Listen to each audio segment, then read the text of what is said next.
Number 8. Before we had our lunch break, some countries had requested the floor, and I would, at this stage, pass the floor to the distinguished delegate of Tunisia, who would continue with his intervention. Thank you very much, Ambassador. You have the floor. Merci beaucoup, Madame la Présidente. Je souhaiterais avoir à l'écran, si c'est possible, le texte parce que mes remarques sont en rapport avec les propositions d'amendement. Voilà, merci beaucoup. Je voudrais tout d'abord exprimer les remerciements de la Tunisie aux 3 délégations qui ont fait un effort de tenir compte de nos discussions et du déroulement de nos travaux, notamment lors de cette session. Dans l'ensemble, nous sommes d'accord, notamment à partir des points 5 à 8, si mes souvenirs sont 7, alors oui, voilà. Nous sommes dans l'ensemble. Par contre, la proposition du premier paragraphe me pose quelques problèmes de nature idéale et je souhaite vous en faire part. Non, le premier paragraphe, s'il vous plaît, en français. Alors, note la tendance préoccupante selon laquelle les décisions qui s'écartent des recommandations des organisations consultatives. Alors, sur le fond, l'idée en soi, nous en avons tous parlé d'une manière ou d'une autre. J'ai un problème de structure de ce texte. Alors, qui se préoccupe? Qui parle ici? C'est le comité. Et qui s'éloigne des décisions des organisations ou des recommandations des organisations consultatives, à ma connaissance, c'est le comité lui-même. Alors, comment on viendrait dire que nous sommes préoccupés parce que nous sommes? Je crois, sans mauvais jeu de mots, c'est une sorte de schizophrénie textuelle. Alors, si nous voulons dire par cela, en tous les cas, c'est ce que la Tunisie veut comprendre dans cette proposition, que nous sommes conscients que nous devons œuvrer vers une plus grande convergence entre les décisions du comité et les propositions des organisations consultatives. Cela fait sens, d'abord, parce qu'on est conscient d'un constat et nous nous astreignons ou nous nous assignons une finalité. Auquel cas, je crois que le texte, dans ce cas, est cohérent. Et dans ce cas, si cette proposition vous agrée, la Tunisie rejoindrait, dans ce cas, la Hongrie, la Norvège et l'Australie sur l'ensemble des amendements proposés. Mais si nous-mêmes nous allons parler de notre propre écart, je crois que cela pose un problème de texte et de cohérence du texte. Je suis, après, si vous êtes d'accord, je suis prêt à proposer la formulation d'un nouveau paragraphe 3 si les autres délégations le souhaitent bien.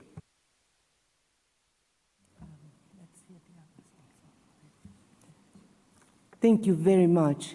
Cuba, you have the floor. Gracias, señora presidenta. En primer lugar, quería reconocer la aguda reflexión hecha por el distinguido delegado que me presidió en la palabra con relación a este detalle en la redacción de ese párrafo 3. Simplemente queríamos hacer también notar al comité, en el caso del párrafo 6, que si bien entendemos el ánimo, el objetivo de lo que se expresa en él y que sin duda no es más que un recordatorio de algo que en realidad está establecido y que incluso hay decisiones anteriores del comité de otros años que lo han ratificado. Lo que sí queremos llamar la atención es que esto puede cerrar la vía para nuevas informaciones vinculadas con temas de urgencia, como puede ser ante un fenómeno natural, ante un conflicto armado, es decir, que siempre hay que dejar un espacio para una información que se deba informar tanto, obviamente, a los órganos consultivos, el secretariado como al comité, que son de última hora y que son importantes para tomar correctas decisiones acá en el comité. Gracias. Muchas gracias. China, you have the floor. Thank you, Chair, Madam Chairperson.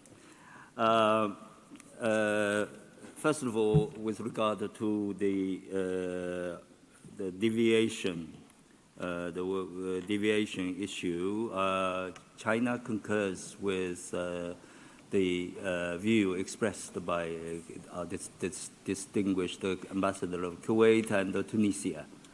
There is a problem. I'll be very happy to hear what the Tunisia ambassador has to offer as an alternative.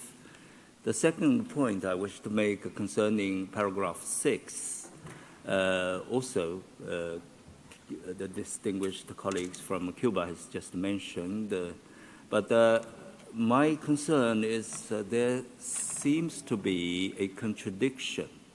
Now, we all, it's about the deadline, 28th of February, which needs to be observed, of course, but we, in this session, have been trying very hard to encourage dialogue between the state parties and the advisory bodies. And of course, in the process of dialogue, there will be new information required. And I was just wondering how we can reconcile that you have a 28th February deadline to meet. Then, once there are sort of a decision or proposed decision is out, then additional materials for state party, they certainly wish to submit if they are going to dispute some of the issues. And therefore, my question to the committee and also to the advisory body and also to the Secretariat, that how we can reconcile. The more dialogue we are going to engage in, the more new information is going to be generated. And if you feel that the information submitted after 28th of February to be irrelevant, then it's a waste of everything, and that shouldn't be encouraged. So I don't know. There should be some way. So, while we respect, I'm not proposing any amendment, I'm just putting up a question that needs to be somehow addressed. And of course, I also want to stress that the additional information submitted by state party is important, and the advisory body should take them seriously and not just sort of, no, we don't have resources to work on them. Thank you. Thank you. Hungary. Thank you very much, Madam Chair, and good afternoon to all colleagues. Well, if I might start then from paragraph 6, just to explain a bit the rationale behind this paragraph. Paragraph 148 of the operational guidelines lays down the principles that must guide the evaluations and presentations of ICOMOS and IUCN. Small I actually sets the deadline that's mentioned in this paragraph. And it says that it should not take into account or include any information submitted by the state party after 28th of February in the year in which the nomination is considered. I think it was already expressed from ICOMOS during the presentation on this item that in our view, maybe their evaluations could have been different if they would have had access to the information that was submitted later on. But the operational guidelines do not allow them to take into consideration those additional informations, while the committee does. So this is why we have suggested to include this paragraph here. You will also notice that we had a little consultation during lunch, so now it's a little bit changed. And we have removed the latter part of the paragraph, which I would just like to say that it actually came straight directly from the operational guidelines. Now, if we can just scroll up to paragraph 3.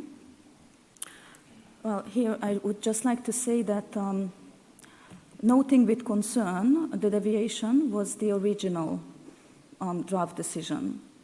In the report itself, the deviation is acknowledged as a problem, and this is not the first time we see the deviation from the advisory body's recommendations acknowledged as a problem. We had the iOS study, and actually the Tunis meeting and the ad hoc working group's work was also, let's say, called to life as maybe a possible measure to address these deviations. So I'm also very much would like to hear the proposal from the distinguished ambassador of Tunisia, because I mean, from my side, I'm willing to, of course, revert back to the original draft decision that was proposed to us in regards to paragraph 3, but I must confess that I'm a little bit surprised that the deviation, which was, well, which has been acknowledged as a problem, and even here in paragraph 4, well, not in the draft decision, but in the report, it actually says that this not only impacts on the relevance of the committee's work, but more importantly is extremely detrimental for the credibility of the World Heritage System, that now somehow the deviations are not concerning. Thank you very much. Thank you. Uganda, you have the floor.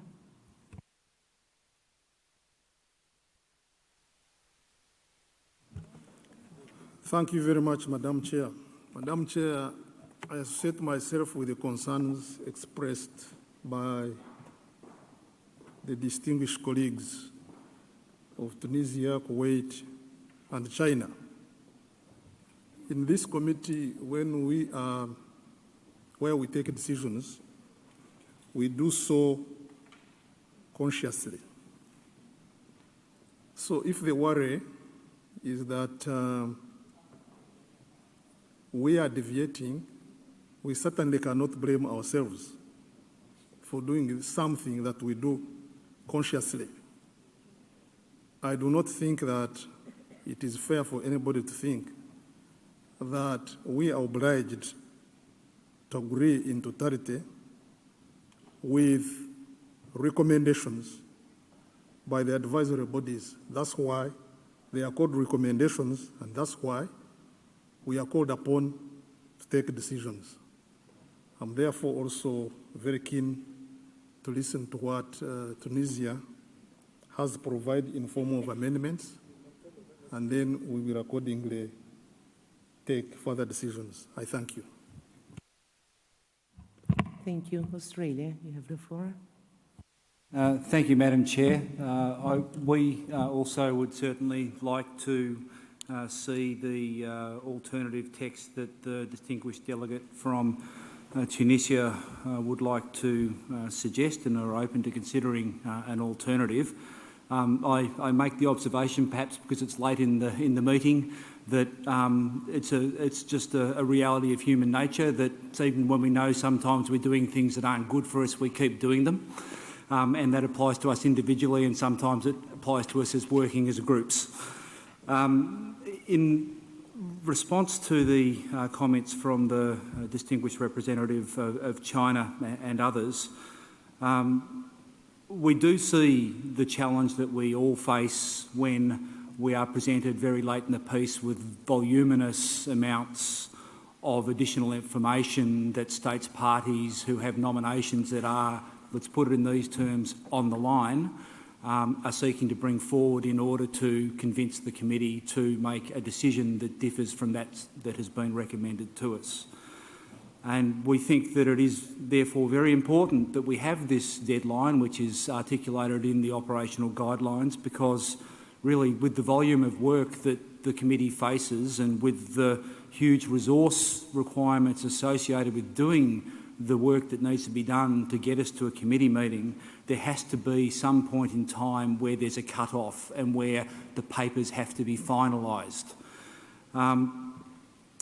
Of course, in relation to nominations, we have a process that allows where states parties now receive an interim assessment, and the purpose of that interim assessment, which comes in December or January, is to enable exactly the dialogue that we're talking about, and that is really the opportunity where the advisory bodies are saying to the states parties, identifying for them all of the issues that they would like them to further address with additional information so that they can complete their assessments. And that, to us, is the appropriate place for the provision of additional information to be provided. There are real resource constraints on this committee and on the advisory bodies in the centre, and we ought to be realistic about that. And we have to operate within a sensible framework, which is that set out within the operational guidelines. So I just urge all committee members to just recognise this reality, and in closing also note that notwithstanding these observations about the challenges we faced, nobody is actually suggesting that we amend that particular paragraph, but rather we're collectively identifying a problem that we have and one that we think is well capable of being addressed through the reforms that we're going to have the opportunity to consider in relation to the nomination process itself. Thank you. Thank you very much. Tanzania, you have the floor. Madam Chair, we just wanted to echo our support to distinguished delegate of Tunisia on issue on paragraph 3. Of course, we understand the concern, and we are here, we see it, but the way it's formulated now, as if we try to tend that there is contradiction, or there is kind of conflict between the advisory body and the committee, and as our colleague from Uganda is saying, I mean, there's one body is advising other, and other is free either to take advice or not to take it. So we should not put much term of this contradiction or conflict, because we are going for dialogue. So we will be very happy to see our distinguished delegate of Tunisia, the new proposal, so we can go to that positive attitude of dialogue. That's what we are looking for. Thank you. Thank you very much. Norway. Thank you, Madam Chair. I think actually the interventions from Hungary and Australia perfectly well encapsulates what we wanted to say. And I think it's all about the context of this amendment, which is to actually try to facilitate the work of the committee, the advisory bodies, and the World Heritage Centre, and an attempt to ensure that we're all on an equal footing when it comes to access to information and an appropriate amount of time to review significant amounts of information. Thank you, Madam Chair. Thank you very much. Angola, por favor, com a palavra. Obrigado. Nous commencerons par réagir au paragraphe 3, dont nous attendons également la proposition de la Tunisie. Nous avons également une proposition à faire peut-être après avoir vu ce que la Tunisie va proposer. Concernant le deadline ou le délai du 28 février, nous avons deux tendances ici. Une tendance qui veut maintenir le 28 pour l'aligner un peu avec les orientations, et une autre tendance qui veut étendre un peu le délai. Nous comprenons en fait que ça fait beaucoup de pression quand on reçoit les documents en dernière minute. Je suis tout à fait d'accord que les documents, disons les informations additionnelles, ne soient pas soumises aux membres du comité à la dernière minute, parce qu'on n'a pas le temps de le regarder et vraiment de faire une analyse profonde et détaillée pour pouvoir émettre des avis clairs. Donc, il faudra peut-être là, le conseil juridique pourrait nous aider, le secrétariat, entre le 28 février et la session du comité, où est-ce qu'on pourrait se situer pour avoir ces informations à temps et pouvoir les digérer avant que la session du comité ne puisse commencer. Une troisième chose, nous voulons faire une proposition, une nouvelle qui n'est pas là. Peut-être on verra comment l'intégrer dans le texte. La proposition que nous aimerions faire, c'est par rapport à un tableau récapitulatif. Donc, nous allons demander au secrétariat de préparer un tableau récapitulatif des décisions du comité concernant les inscriptions. Je m'explique. Trop souvent, avant de commencer la session, on a un tableau récapitulatif qui nous montre les avis émis par les organes consultatifs. Par exemple, tel dossier est renvoyé.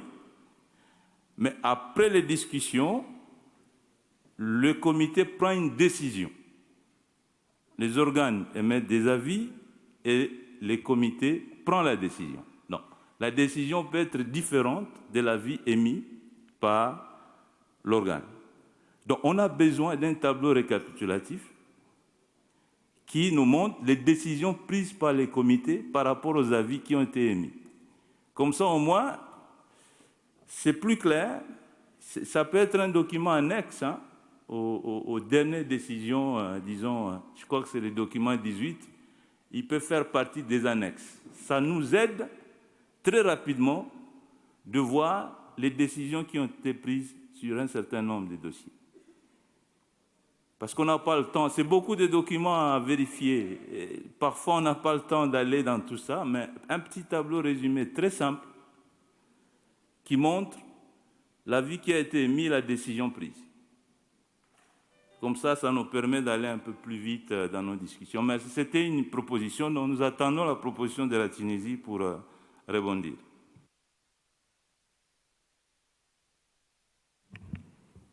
Thank you very much. Burkina Faso, you have the floor.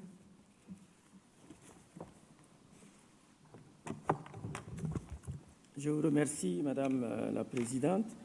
La délégation du Burkina Faso s'interroge également sur le sens du paragraphe 3 avec lequel nous éprouvons des difficultés. Nous considérons le travail des organes consultatifs fondamental pour éclairer les décisions du comité, mais ceci dit, il faudrait que nous gardions à l'esprit l'ordonnancement à la base de l'organisation de notre comité dans les rapports entre les organes consultatifs et le comité. Et concernant les paragraphes 5 et 6 suivants, je pense que l'Angola a déjà fait une première proposition qui mériterait d'être considérée et nous restons persuadés que les propositions d'amendement qui seront communiquées incessamment par la Tunisie et l'Angola nous permettront de sortir avec des recommandations plus pertinentes qui permettront à notre comité d'avancer sur ces travaux. Je vous remercie. Merci beaucoup. Maybe now we could listen to IUCN. Please, you have the floor. Thank you. Thank you, Madam Chair, and thank you for the debate going on. And I think just to respond to some of the points being raised, and particularly from the Honourable Delegate Representative of China, who asked the question around how do we reconcile, I think, the additional information coming forward to us after the 28th of February. Just to make a couple of points, and some of these have been made already, but there are clearly very practical reasons, practical issues in terms of the timeframes and our ability to work within those timeframes. And I think all of us within this system are definitely under pressure working in compressed timeframes. Just some other points that I think are very pertinent, though, to recall in terms of our ability as an advisory body to properly evaluate information and then to provide you as the committee with information that allows you to make informed decisions, is that our processes are very, they involve multiple inputs, they involve peer review, and it's not really my role as the head of the delegation to instantly evaluate information and try to provide, in a sense, an institutional view on a piece of information. It's also really important for us that we view this through a global framework often. We realise that information is brought forward at national level, but our processes really seek to filter that through a global frame of reference, which is often not possible in these compressed timeframes. That said, the reality is often in the case of a referral, for instance, we may have quite simple information that is easy to verify and comes forward, and we realise that in that interim period between 28th of February and the committee meeting, we do see things that happen and change and progress is made, and it's very obvious and verifiable progress. However, there are increasingly, I think, much more significant changes being presented to us as advisory bodies, which we are asked to evaluate, and we had cases here where quite significant changes to boundaries were made available in maps on the very morning that the item was being discussed, and that is really a challenge for us, and therefore a challenge to the committee, I think.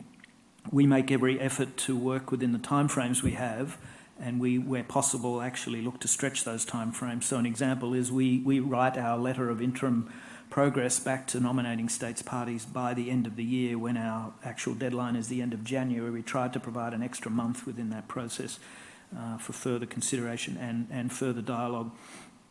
I think the perverse outcomes here is that if we make decisions on uninformed evaluation, we do sometimes present the committee with problems later down the track. We know this issue well. And the only real answer here is to somehow find more time in the process for all of us, I think, and this is why the work on Upstream and including the ideas around preliminary assessment, we think as advisory bodies are really critical to give us this space and time for dialogue to really reach greater points of communication on a number of these issues. Thank you, Madam Chair.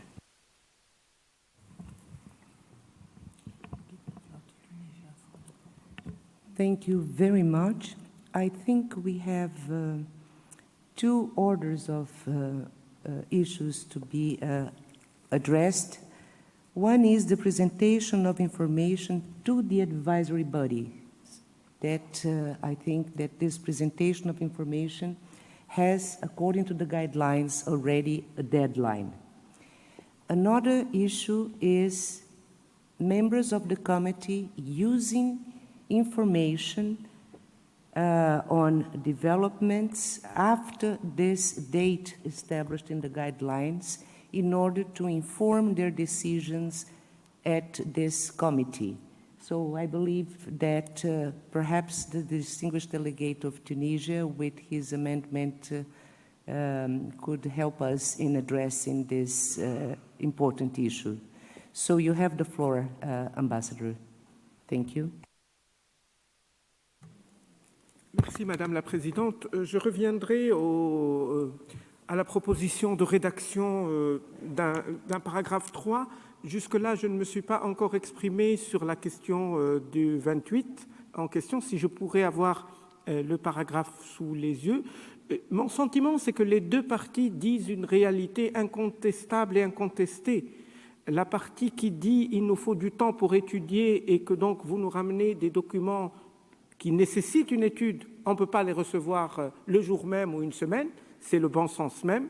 Et il y a ceux qui disent il y a des événements factuels qui pourraient éclairer la décision sans nécessiter une étude approfondie vers le 28. Je donne un exemple. On a eu plusieurs cas de nécessité d'un cadre administratif ou normatif. Si la délégation vient ici et dire la veille ou la semaine ou le mois d'avant, il y a une loi qui a été adoptée, c'est un fait que le comité peut prendre en considération sans nécessiter une étude approfondie. Mais si on ramène un rapport, si on ramène une nouvelle délimitation, il est évident que le comité ne peut pas se prononcer précipitamment sans avoir eu l'avis des instances consultatives sur cela. Et je crois qu'il nous faudra marier ceci et cela et parler des documents nécessitant une étude approfondie.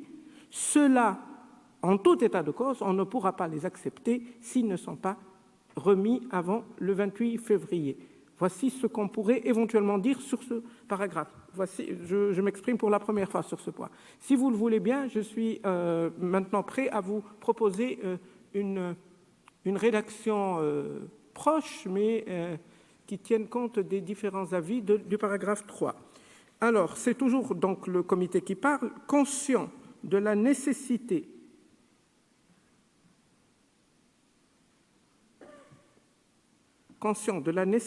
impérieuse de continuer à œuvrer en faveur d'un plus grand rapprochement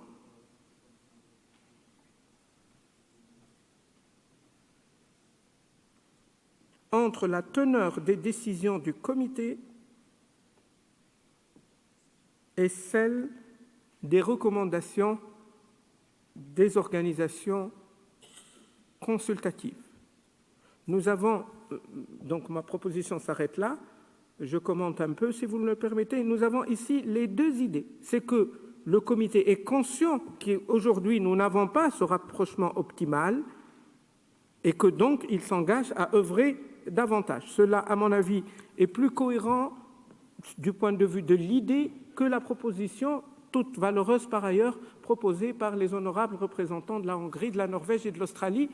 Je pense que nous n'avons pas changé de substance. En tous les cas, voici notre proposition.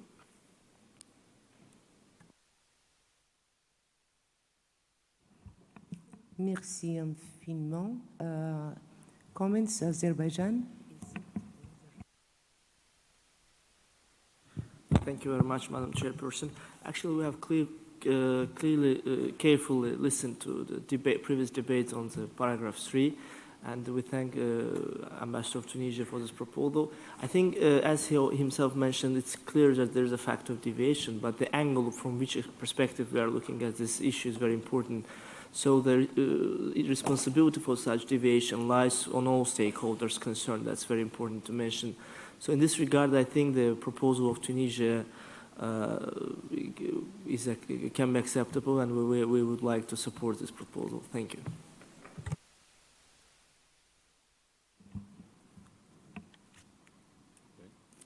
Angola? Merci, Madame la Présidente. On attendait la proposition de la Tunisie, mais je pense qu'il y a un problème encore qui se pose. Peut-être rendons les choses plus claires. Les recommandations des organes consultatifs font partie de la décision du comité. Il ne faut pas les séparer. Les décisions prises par le comité incluent les recommandations. Donc, si on dit la décision du comité et les recommandations des organes consultatifs, c'est comme si on a deux pôles. Il ne s'agit pas de deux pôles. Les recommandations sont intégrées dans la décision. Donc, ça, c'est le point de départ pour la réflexion. Donc, à partir de là, maintenant, on peut retravailler le paragraphe. Je vous remercie. Muito obrigado. Hungary? Thank you, Madam Chair. We wanted to thank the distinguished delegate of Tunisia for his proposal, which we would accept for the sake of moving on with our work. And we would really like to thank him for proposing this alternative that still manages to capture the spirit. Thank you.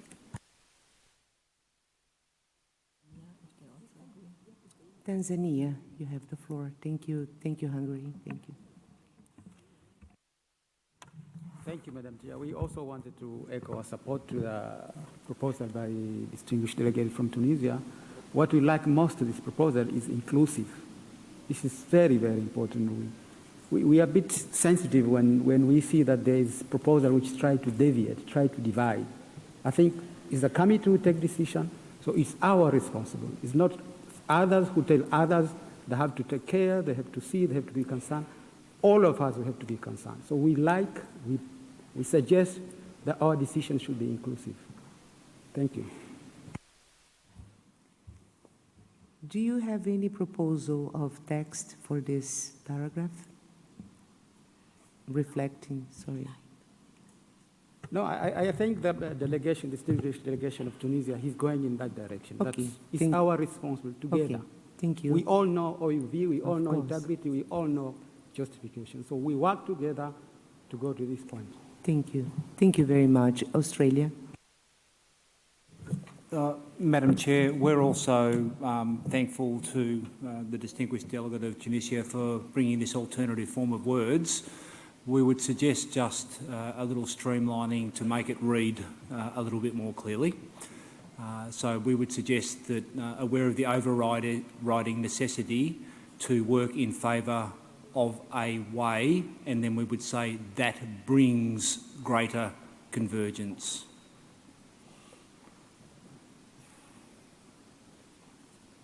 Maybe instead of in favor of a way towards greater convergence? That would be a better simplification. Then it needs bringing inserted there.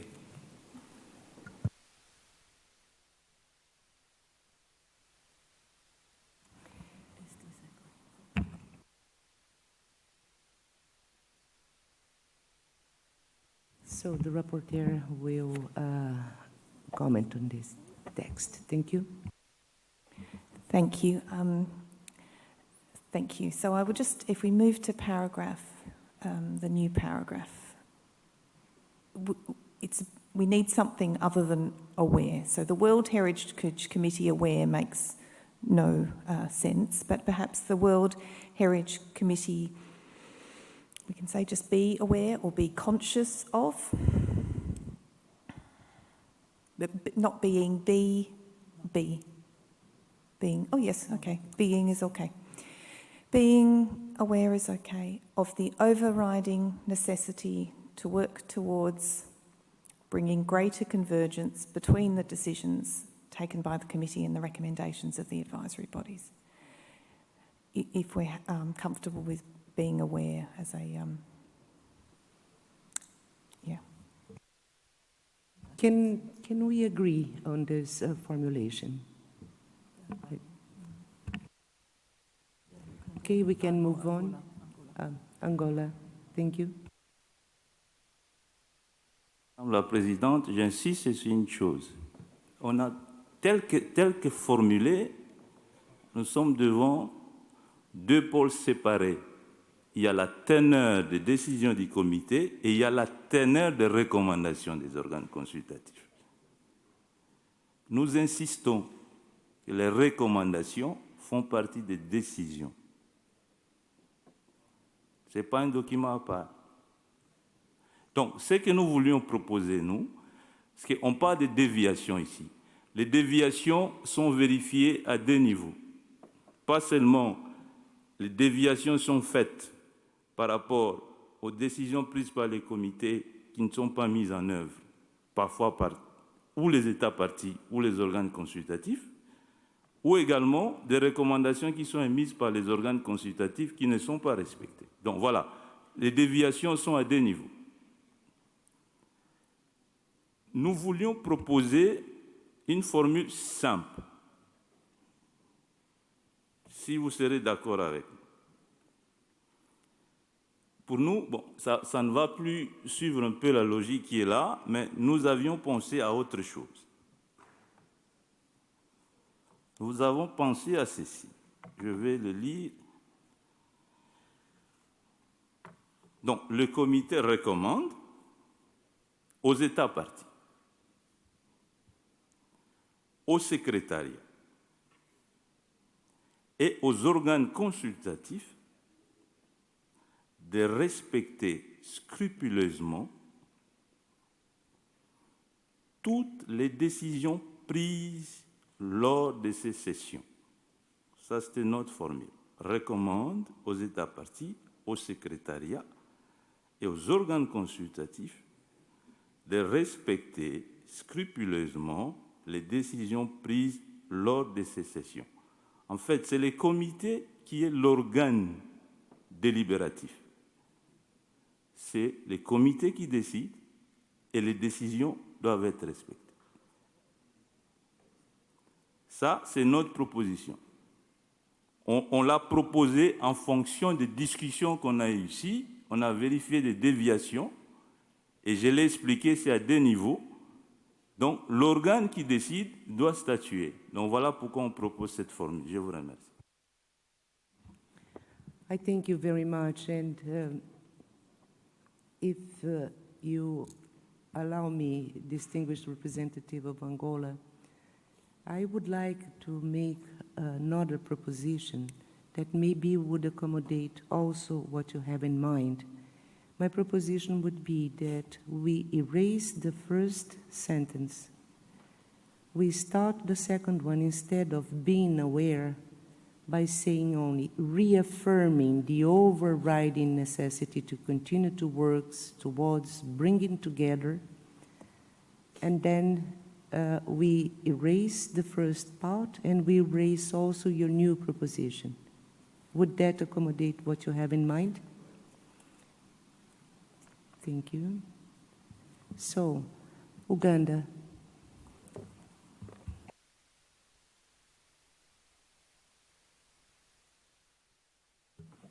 Thank you, Madam Chairperson. I am just seeking a clarification from Angola.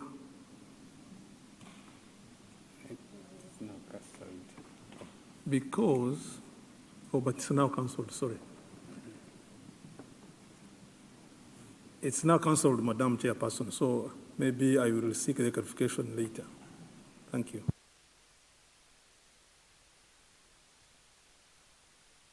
Norway? Thank you, Madam Chair. It's easy that we get a little bit lost when we're drafting on the screen on the 9th day of the committee, but I would possibly, if I could be allowed, ask the Secretariat to clarify a little bit the context why this recommendation was proposed, or this decision was proposed by us in the first place, because this deviation that we have been discussing is coming from a very specific evaluation. Just to give us a little update on the context, please. Thank you. Please, you have the floor. Thank you. Thank you, Madam Chair. This specific point of the draft decision 48 come actually, as Norway mentioned, come from a iOS study, which is also mentioned in decision 40 to come 12A of last year, which is the decision on which is based all the work of this year ad hoc working group and ongoing reform of the nomination process, which works towards the global strategy and as well trying to addressing deviation between recommendations and final decision of the committee. So this actually part of the decision was coming directly from that study that already basically addressed this basically described this situation. Thank you. Thank you. Kuwait, please. Just to comment on what it says by the Secretariat, if he means by the study, the online survey, which was handed to the Tunisian expert group, is that what he means by the, I mean, this amendment came, the outcome of that online survey, then the Tunisian expert group meeting? Because I just wanted to know, is that what he meant? Yes, in the mandate that was given last year for the new ad hoc working group, then also for the Tunis meeting and basically the proposed reform of the nomination process, which is to be found in last year decision 40 to come 12A. This study is mentioned, and most precisely this part about deviations between recommendations and decision. Thank you. Just my apology for taking the floor for the third time. If was that the case, let's just point out from the report, from the online survey, was very clearly question number one. In your opinion, on which of the following areas should the reform of the nomination process focus on? Then several, and the third highest of that online survey, it was 49% decision-making process of the World Heritage Committee. So it was 49%. And from that survey, there is 54% saying evaluation by the advisory body. So from that online survey saying that evaluation advisory body should be more focused, according to the online survey and the Tunisian expert. Just for clarification, thank you.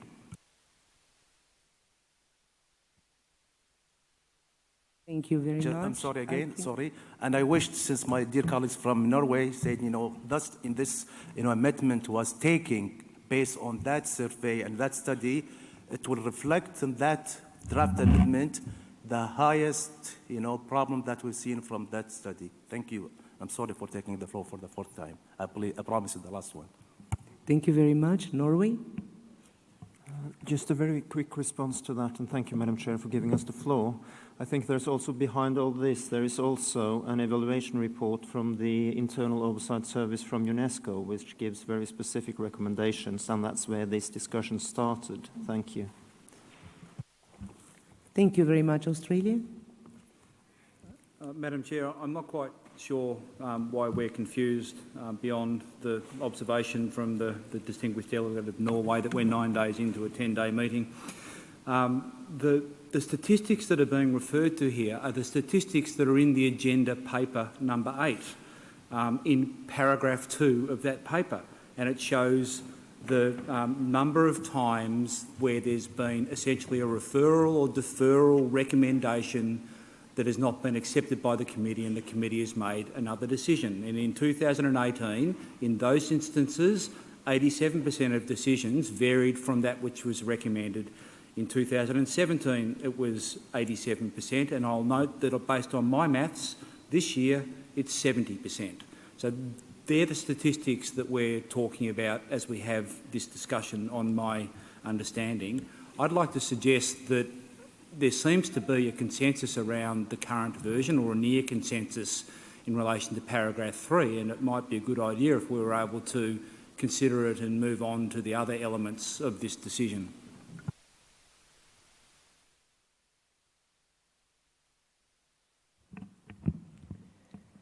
Thank you, thank you all. Are there delegations against the proposed reading for this paragraph, which was proposed by the presidency?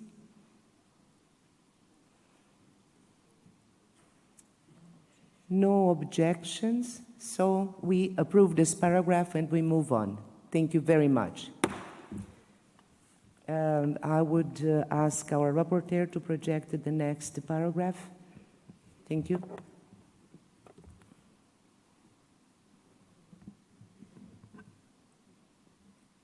The new paragraph 5 would read, also recalling that the operational guidelines set out the conditions for inscription on the World Heritage List, strongly reiterates that only meeting criteria is not enough to warrant inscription.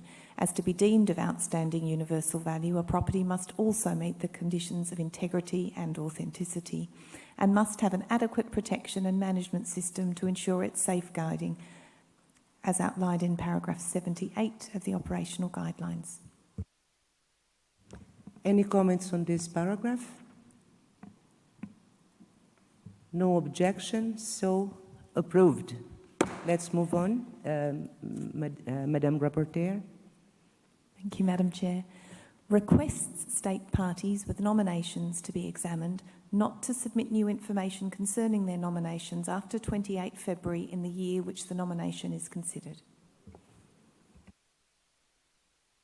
Any comments on this specific paragraph? China. Thank you. Thank you, Chair. Again, it's basically, how it seems that if new information, according to the current wording, it would mean that any new information submitted after 28th February would be invalid. Or or is there another reading of it? Or, state party? If you allow me, I understand that one thing is one thing and another thing is another thing. So one thing is that the state parties should not present new information after the 28th of February. The other thing is that members of this committee can use information to base their judgment about one dossier on issues that happened after the 28th of February. This is my understanding of the issue here. Thank you. I'll pass the floor to Tunisia and then we go back. Thank you, Tunisia.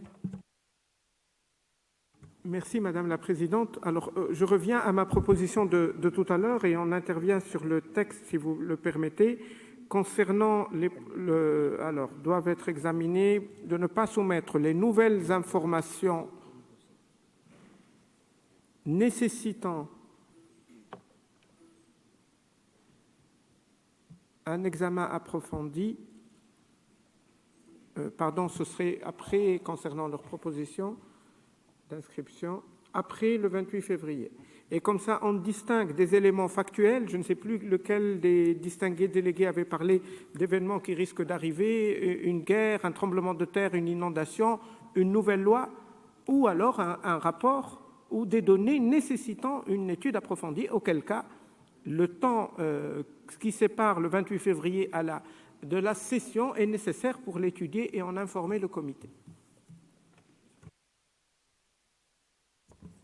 Merci infiniment. China. Thank you, Madam Chair.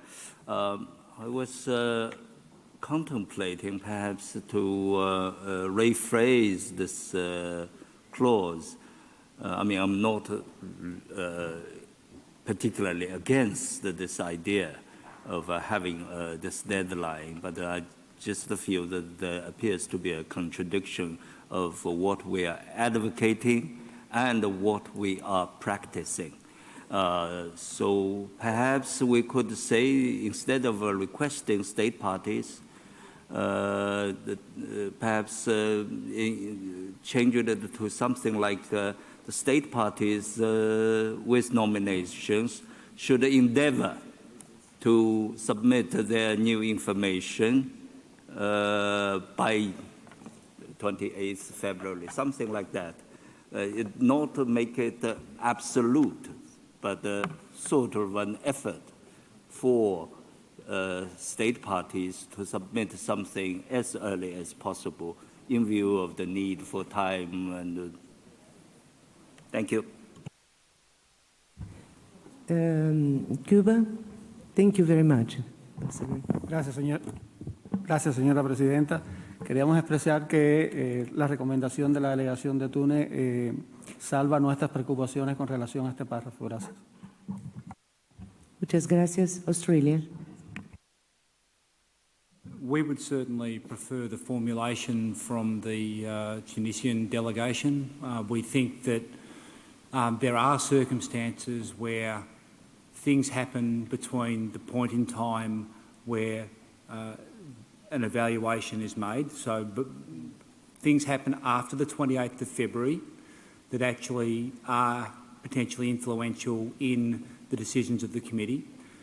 They would usually go to questions around protection and management, such as evidence that a piece of legislation had been put in place to confirm the protection for a nominated property.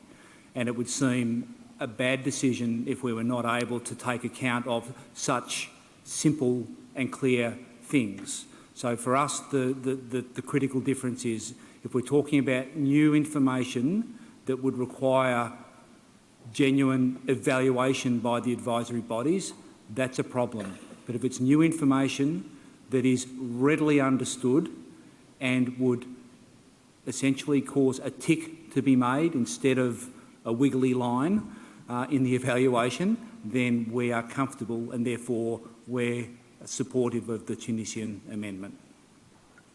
I thank you very much. Maybe before I pass the floor to two countries, Hungary and Norway and Spain, maybe it would be interesting on behalf of saving time that we listen to the legal advisor, because I don't know to what point we can change a guideline already approved at this point by a decision here. If we conclude that we cannot, maybe we just in this paragraph recall the importance of observing guideline numbers such and such 148, and with this we have maybe we can advance faster. So I pass now the floor to the legal advisor, and then Norway, those who have asked for the floor, if you still need it, then we go back. Please, you have the floor. Thank you very much, Madam Chair, and this confirms I was right in my decision to wake up this morning. With regard, I hope that this will help the committee in thinking about how the process works. As you may know, the committee has established an orderly process for the consideration of its nominations, which includes the evaluation by the advisory bodies. That process follows a timetable which is contained in section 168 of the operational guidelines, and which includes already the deadline of February 28th. So this, I believe, and I understand this, if I understand this correctly, that was the idea of the original proponents. This explains why the reference is made to the deadline of February 28th. Now, in order to understand that deadline, one needs to refer, as pointed out by the distinguished delegate of Hungary, to paragraph 148, letter I, subparagraph I, of the operational guidelines, which says, and I'm quoting, the following principle must guide the evaluations and presentations of ICOMOS and IUCN. The evaluations and presentations should, and I jump to I, not take into account or include any information submitted by the state party after 28 February, and so on and so forth, until it says this deadline should be rigorously enforced. Now, as you may note, paragraph 148 is actually addressed to the evaluating bodies. It's not addressed to states parties. It says the evaluations may not take into account any information submitted by any state party, which means that any information that comes after February 28th will not have been evaluated by the advisory bodies. My understanding is that the text that is contained in paragraph 6 actually does not refer to that, but is actually making a different request for member states to abstain, to refrain from introducing new information after that deadline. If I may say, there may be situations in which new information may take place after February 28th, which may be relevant for the purposes, as you rightly pointed out, Madam Chair, of the committee's decision. There may be natural catastrophes that have taken place, legislation that has entered into force, or even, as provided for in paragraph 152 of the operational guidelines, a decision by the state party to withdraw the nomination. Those are new informations that may take place between February 28th and the moment in which the consideration is being made.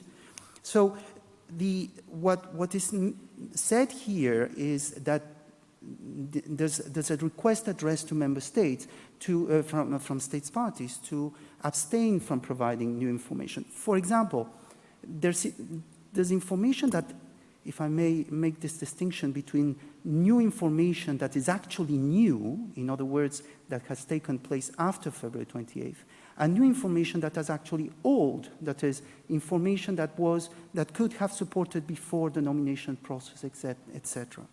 Now, if I may mention, there's actually a precedent in which the committee has done something similar in the past. And I should point out that this is something that was drawn to my attention by my colleague Richard Beillon from the Secretariat. In decision 35-12B, the committee has, and I'm quoting, requests states parties to consider refraining from providing additional information regarding nominations and or state of conservation issues after the deadlines indicated in the operational guidelines, as this information is not able to be evaluated by the advisory bodies. So as you can see, this is something that has already been used in the past in a different terminology. I hope that this will assist the committee in its further consideration. Thank you very much. Thank you very much. Spain. Gracias, señora presidenta. Y también agradecemos al asesor legal las indicaciones que se nos ha facilitado sobre esta cuestión, la aplicación del artículo 148I, que nos ayudan a tener una idea de la situación en la que nos estamos moviendo. En todo caso, reiteramos y desde nuestro punto de vista que es una cuestión ya efectivamente que ya aparece en las directrices operativas, que ahora no estaríamos hablando de cambiar esa cuestión, ya que eso tendría que ser hecho en un momento y con un procedimiento diferente. El objetivo primero de esta enmienda era recordar algo que ya existe en las directrices operativas y entendemos que el espíritu de la enmienda iba en el sentido de recordar la importancia de lo establecido en cuanto a términos y plazos para dotarnos de una organización y de una cierta claridad a la hora de trabajar, tanto para los organismos consultivos como para los Estados partes o el secretariado. Todos necesitamos conocer unas fechas estrictas para poder saber a qué atenernos a la hora de tomar una decisión. En ese sentido, entendemos que es importante señalar que debemos respetar estas fechas y tener unos procedimientos claros a la hora de proceder para poder tomar decisiones. Gracias.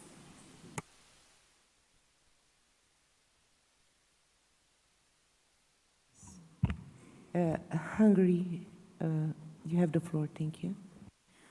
Thank you, Madam Chair. And actually, I was about to make the proposal that you made before giving the floor to the legal advisor, where it's as just to refer back to the operational guidelines. But since we have heard from the legal advisor that there was already a previous decision with similar text, well, raise your hand, Madam Chair. We can maybe just take that text that we used before, or we can just, as you said, simply alter this to refer to the operational guidelines, and I think we can move quickly on from here. Thank you.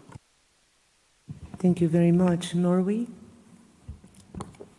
Thank you, Madam Chair. I think actually our colleague from Hungary made exactly the point that we also wanted to raise, and we also wish to thank the legal advisor for the very pertinent advice you've given and the reminder of 35 Com 12B. Thank you.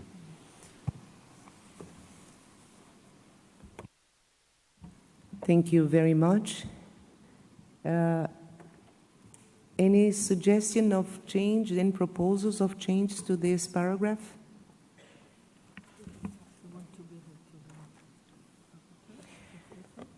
The suggestion that was made by the presidency was, I don't remember it now, but I think I said something like reaffirming the importance of observing. I think the rapporteur has taken note of that, so we could project it and perhaps work it according to your opinions. Thank you. Thank you, Madam Chair. So we've got the 35 Com 12B. So it reads, requests states parties to consider refraining from providing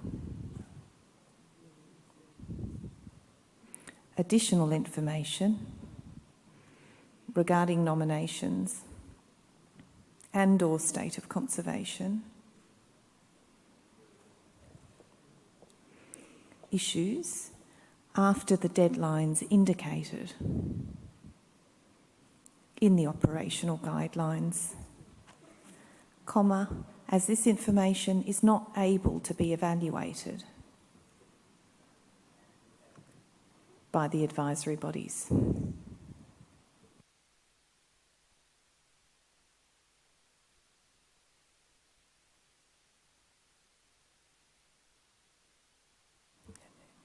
It may be the committee might want to consider referencing the decision. Could say recall decision 35 Com 12B, that request, if you wanted to recall that previous decision as well. Yeah, maybe recalling could be, yes, in the beginning of the sentence.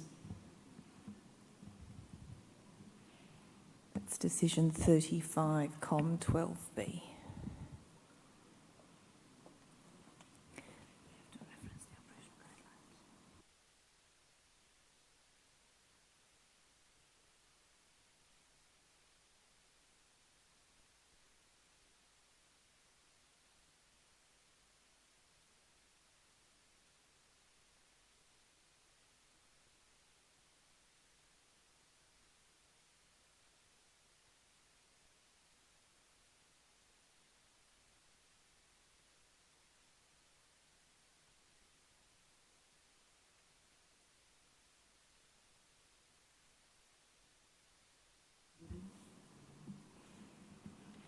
Are there observations to this text?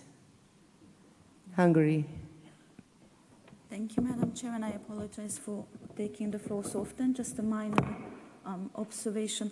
Since this is general item 8 about nominations, maybe we could strike out the and/or state of conservation issues as just as a suggestion to, yes, so that we're not confused later on why it was actually added to this. Thank you. Thank you. Uganda?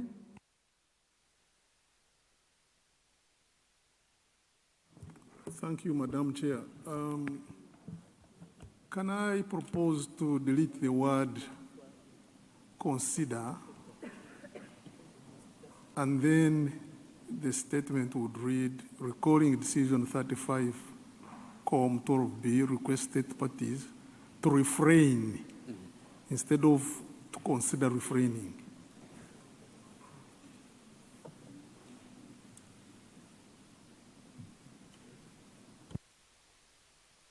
Are there any more comments on this? Can we agree with this text? Rapporteur, please read it aloud. Thank you. Okay, just because it's getting a little confusing now. Recalling Decision 35 Com 12B requests states parties to refrain from providing additional information regarding nominations after the deadlines indicated in the operational guidelines, as this information is not able to be evaluated by the advisory bodies. Thank you, Madam Chair. Do we have a deal? Thank you very much. Approved. Let's move ahead.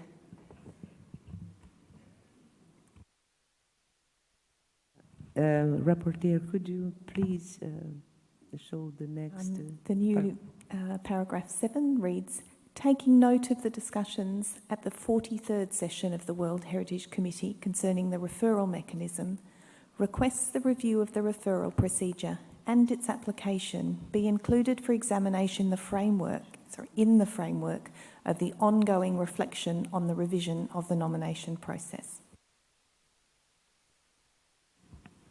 Are there any comments to this paragraph? Burkina Faso, please. You have the floor.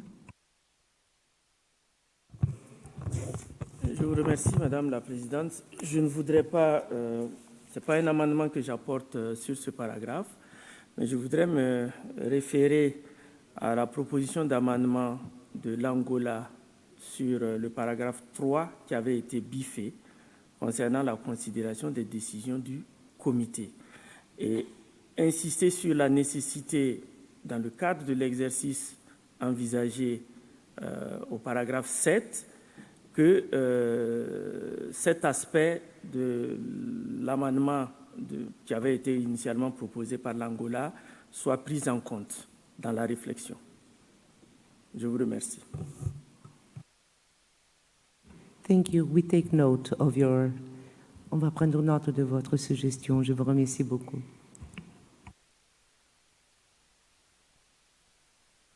No more comments? Can we consider this paragraph adopted? Australia. Sorry, Madam Chair, to just intervene again, but the distinguished delegate of Burkina Faso has suggested an addition here, is what I understand, which to me would be better as a standalone clause in this decision. And I think we need to have a discussion about whether what is now New 8 is something that the committee wishes to agree to.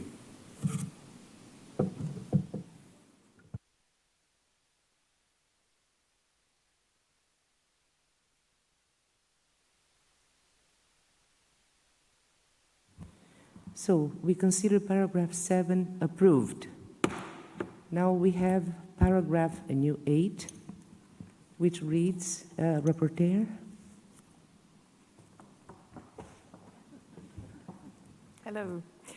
Recommends the states parties, the Secretariat and the advisory bodies to scrupulously respect all decisions taken during the sessions. Any comments on this paragraph? Norway. Thank you, Madam Chair. It might be useful. I think we all try to respect scrupulously the decisions we make, but if we could ask the legal advisor for a clarification on what actually impact of this decision may be. Thank you. Yes. Yes. Our advisory bodies also have some comments. Please, you have the floor. Thank you. Thank you, Madam Chair. Just to say that paragraph 8 in isolation for we as advisory bodies, we're not clear what the meaning of that is, to be quite frank. It's not really our role to the decisions of the committee or the decisions of the committee, which clearly we always accept. It seems to me, if I may suggest, that having moved that paragraph from para 3, it's in a sense changed the context of it. My understanding of looking at paragraph 3, and there's an issue with the order of the sentiment there, was that initially it was talking about affirming the importance of the principle of convergence, should then be perhaps followed by also noted concern that we've got a divergence in that convergence, and then perhaps closing with the point on scrupulously respecting those decisions. I think that was the logic of the sentiment in paragraph 3, and I would suggest that in isolation, paragraph 8 doesn't make a lot of sense. Thank you. Burkina, you have the floor. Burkina Faso. Mon cher ami. Merci, Madame la Présidente. En fait, mon intervention n'avait pas pour objet d'ajouter un paragraphe supplémentaire. J'avais simplement indiqué la nécessité, dans le cadre de l'exercice qui est prévu au paragraphe 7, que l'on tienne compte de cette dimension de la question qui a été largement et longuement débattue lors de cette session, puisque la référence était la 43e session. C'était juste ça, le sens de mon intervention. Mais pas qu'on ajoute un nouveau paragraphe 8. Je vous remercie bien. J'ai bien compris votre proposition et c'est pour ça que je dis nous prenons note de votre suggestion. So I would like to ask Australia if you would be in agreement with deleting the second part, because I believe our colleague from Angola agreed to delete it in the beginning when we analyzed paragraph 3. So are we in agreement with this? Can we consider Angola, you have the first thing. Por favor. Madame la Présidente, nous ne voulons pas compliquer l'exercice ici. On soulevait un problème qui est évident. Hier, on a passé, disons, depuis qu'on a commencé les inscriptions, nous nous sommes rendus compte qu'il faut qu'on soit cohérent. Nous sommes un comité, nous devons l'assumer. Il y a des déviations des décisions prises par les comités. Nous devons être conscients de ça et être cohérents. Donc, quelque part, il faut qu'on le reflète. Les décisions qui sont prises par les comités, parfois, ne sont pas prises en compte. Donc, c'est évident. Il ne faut pas qu'on reste ici en train de tourner. Donc, il faut qu'on le reflète quelque part. C'est sur ça que l'Angola insiste. Merci. Alors, on va réfléchir dans le groupe de réflexion. Maintenant, approuvons ce document. Can we approve this paragraph as it is? Merci infiniment, Angola, pour votre compréhension. Can you read, my dear friend rapporteur? Paragraph 7 reads, taking note of the discussions at, in fact, it should be its 43rd session. Is that right? Of the World Heritage Committee concerning the referral mechanism, requests the review of the referral procedure and its application be included for examination in the framework of the ongoing reflection on the revision of the nomination process. Can we approve this paragraph as it is? Can we approve this paragraph as it is? Merci. Alors, on va réfléchir dans le groupe des réflexions. Maintenant, approuvons ce document. Can we approve this paragraph as it is? Merci infiniment, Angola, pour votre compréhension. No more comments. We consider this paragraph approved. Thank you.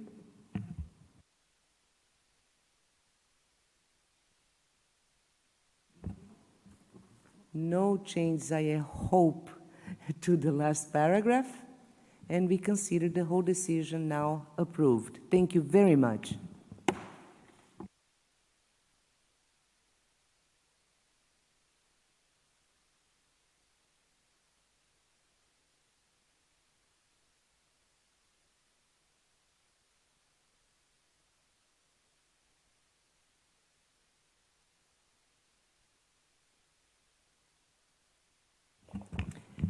My dear colleagues, we will now deal with the progress report on the follow-up to the second cycle of the periodic reporting.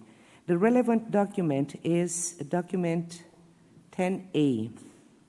As you have seen, following up activities in the 5 different regions, Asia and the Pacific, Section 1, Africa, Section 2, the Arab States, Section 3, Latin America and the Caribbean, Section 4, and Europe and North America, Section 5, are presented in this document. Consequently, 5 separate decisions will have to be taken. Allow me, first of all, to give the floor to Mr. Jing from the World Heritage Center, who will present the follow-up of the second cycle of the periodic reporting for Asia and the Pacific region. Please, Mr. Jing, you have the floor. Thank you. Thank you, Madam Chairperson. Distinguished committee members, good afternoon to you all.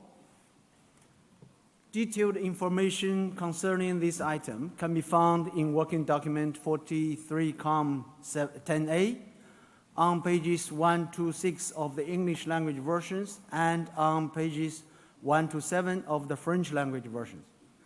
Allow me to recall that in view of the culture and the geographical diversity in Asia and the Pacific, as well as the region's physical scale, 2 distinct regional action plans were produced at the end of the second cycle of periodical reporting.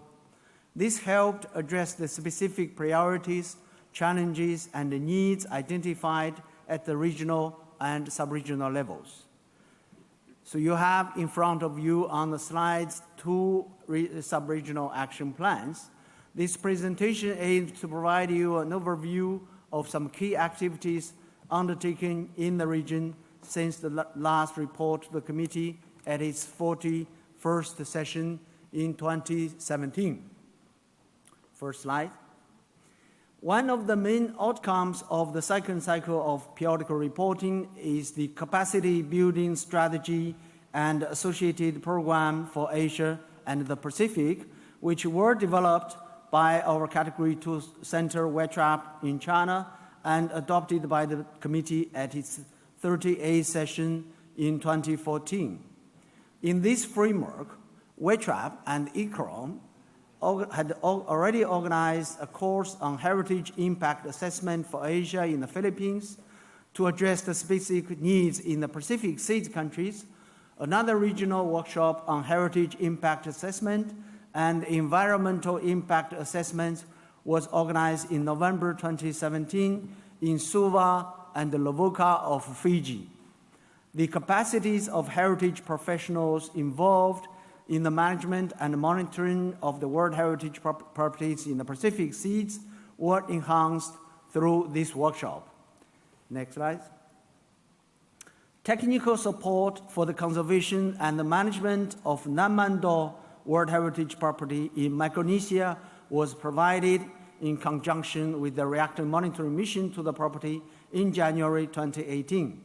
The multidisciplinary team of the reactor monitoring mission was made possible thanks to the financial support from the UNESCO Netherlands Funding Trust within the framework of World Heritage Seeds Program. Funding had also been secured from the U.S. Ambassador's Fund, from U.S. Ambassador's Fund to conduct a Lydia survey of the Namando endangered water site and the island of Taiwan. Support for the continuation of this work using the U.S. Ambassador Fund will also include the assistance of U.S. Navy Seabees for the works. In recent good news, under the direction of the Assistant Director General for Culture and the Director of the World Heritage Center, the International Alliance for the Protection of Heritage in Conflict Areas, ALIF, approved funding for a project to put forward for the safeguarding of the Mirat and archaeological remains of Jam in Afghanistan, which is on the list of World Heritage in danger, as you know. This project was developed in close collaboration with the UNESCO office in Kabul, in consultation with the Emergency and Preparedness Unit and the Asia Pacific Unit of the World Heritage Center. In June 2018, a detailed damage assessment of cultural heritage in Tonga was carried out following Tropical Cyclone Gita and reviewed during a meeting organized in Tonga by the UNESCO office in Napier, with funding support from the UNESCO Heritage Emergency Fund. A new UNESCO Japanese Funding Trust project was also approved in October 2018 to enhance the museums for World Heritage sites in Malaysia and the Philippines. In 2018, a UNESCO Netherlands Funding Trust technical assistance project on maritime trade heritage corridor was carried out in Indonesia. The project included a study tour for Indonesia experts to the Netherlands in September 2018 and the organization of an international workshop in Jakarta. The World Heritage Center provided training on the mechanism of the World Heritage Convention, notably regarding the nomination, conservation, and management processes as part of the International Conference on the Management and the Protection of the World Culture and Natural Heritage towards Sustainable Development. This meeting was organized in Thailand, in Bangkok, Thailand, with the participation of 12 countries from ASEAN community. In 2017-2018, assistance was also provided to support the preparation of World Heritage nomination of the Deer Stone monuments and the related sites, the heart of Bronze Age culture in Mongolia, thanks to the support from Netherlands Funding Trust. Next slide. A number of activities were organized in Asia in relation to the serial transnational World Heritage nomination of the Silk Roads. Next slide.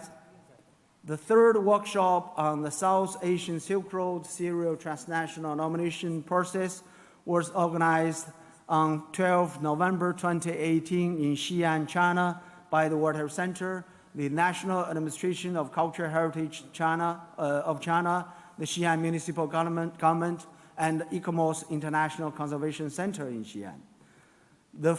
Next slide.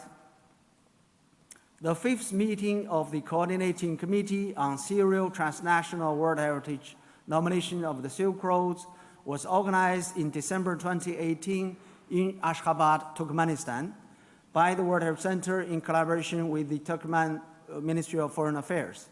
The Coordination Committee, composed of 15 countries, is co-chaired by experts from China and Kyrgyzstan, respectively Professor Liu Zhou, Director of National Heritage Center of Tsinghua University, and Mrs. Baki Amanbayeva of the Kyrgyz National Academy of Sciences.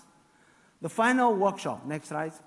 The final workshop on the UNESCO Republic of Korea Funding Trust project for World Heritage, Sustainable Development, and Community Involvement was organized by the World Heritage Center in November 2017 in Karachi, Pakistan. This project really enabled the involvement of women villagers around the World Heritage property, and the second phase of this project was approved in April this year, and activities will begin very shortly in India, Pakistan, and Sri Lanka. The UNESCO Sub-Regional Conference on World Heritage Global Strategy in the context of South Asia took place in India in February this year, as shown on this slide. Next slide. As the director of the World Heritage Center already mentioned during her presentation on next slide, on item 5A, the fourth phase of the UNESCO Republic of Korea Founding Trust project, Safeguarding Koguru Tombs in the Democratic People's Republic of Korea, was launched in June 2019 through a UNESCO mission with the signing of the Plan of Operation in Pyongyang. This important peace-building cooperation project, which has been ongoing since 2000 and involves both countries in the Korean Peninsula, marks a milestone in international cooperation around World Heritage. This new phase will provide further opportunities for capacity building and an exchange of knowledge between international experts and the specialists from DPRK's National Expert Team. More information on this project and technical report on the outcomes of Phase 3, published in November 2018, can be found on the World Heritage Center's webpage. 2 representatives from DPRK have been invited to attend the current committee session as observers thanks to the earmarked voluntary contribution from China to the World Heritage Fund. Finally, let me take this opportunity to thank all national World Heritage focal points across the Asia-Pacific region, colleagues from the UNESCO field offices and the advisory bodies and other partner institutions such as the UNESCO Category 2 centers who provided support to the follow-up activities. I would also like to express our gratitude to the governments of Japan, Malaysia, the Netherlands, the Republic of Korea, and the United States of America, who have provided financial support towards follow-up activities in the region of Asia-Pacific. I would like to announce that the Republic of Korea is supporting the training efforts of the World Heritage Center across the region during the 3rd cycle of the periodical reporting exercise. And yesterday, a side event on the 3rd cycle of periodical reporting was organized here in Baku to debrief the Asia-Pacific representatives and other partner institutions on the process and future work plan.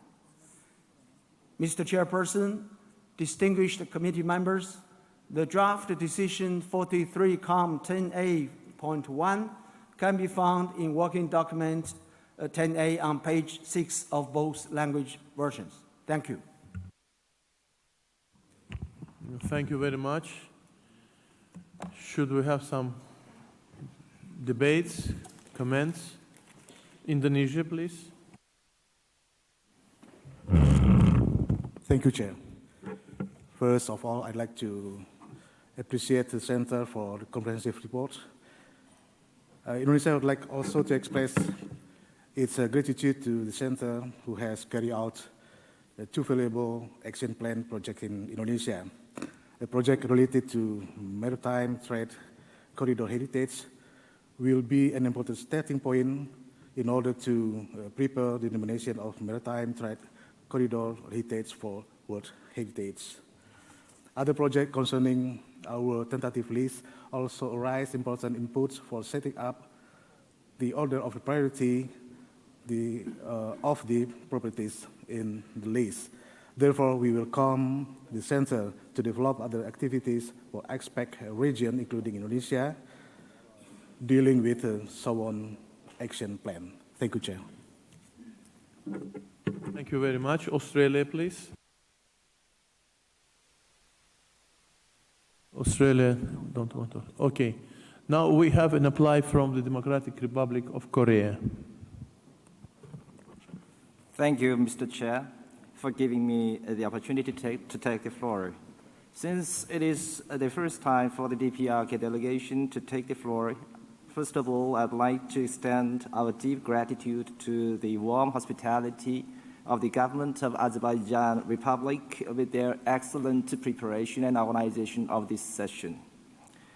Mr. Chair, the DPRK delegation believes that the periodic reporting of UNESCO is very meaningful in the sense to showcase the good practices of the state parties to the convention, and also to regularly analyze the current status of the heritage sites for the strengthening the future international cooperation true to the purposes of the convention.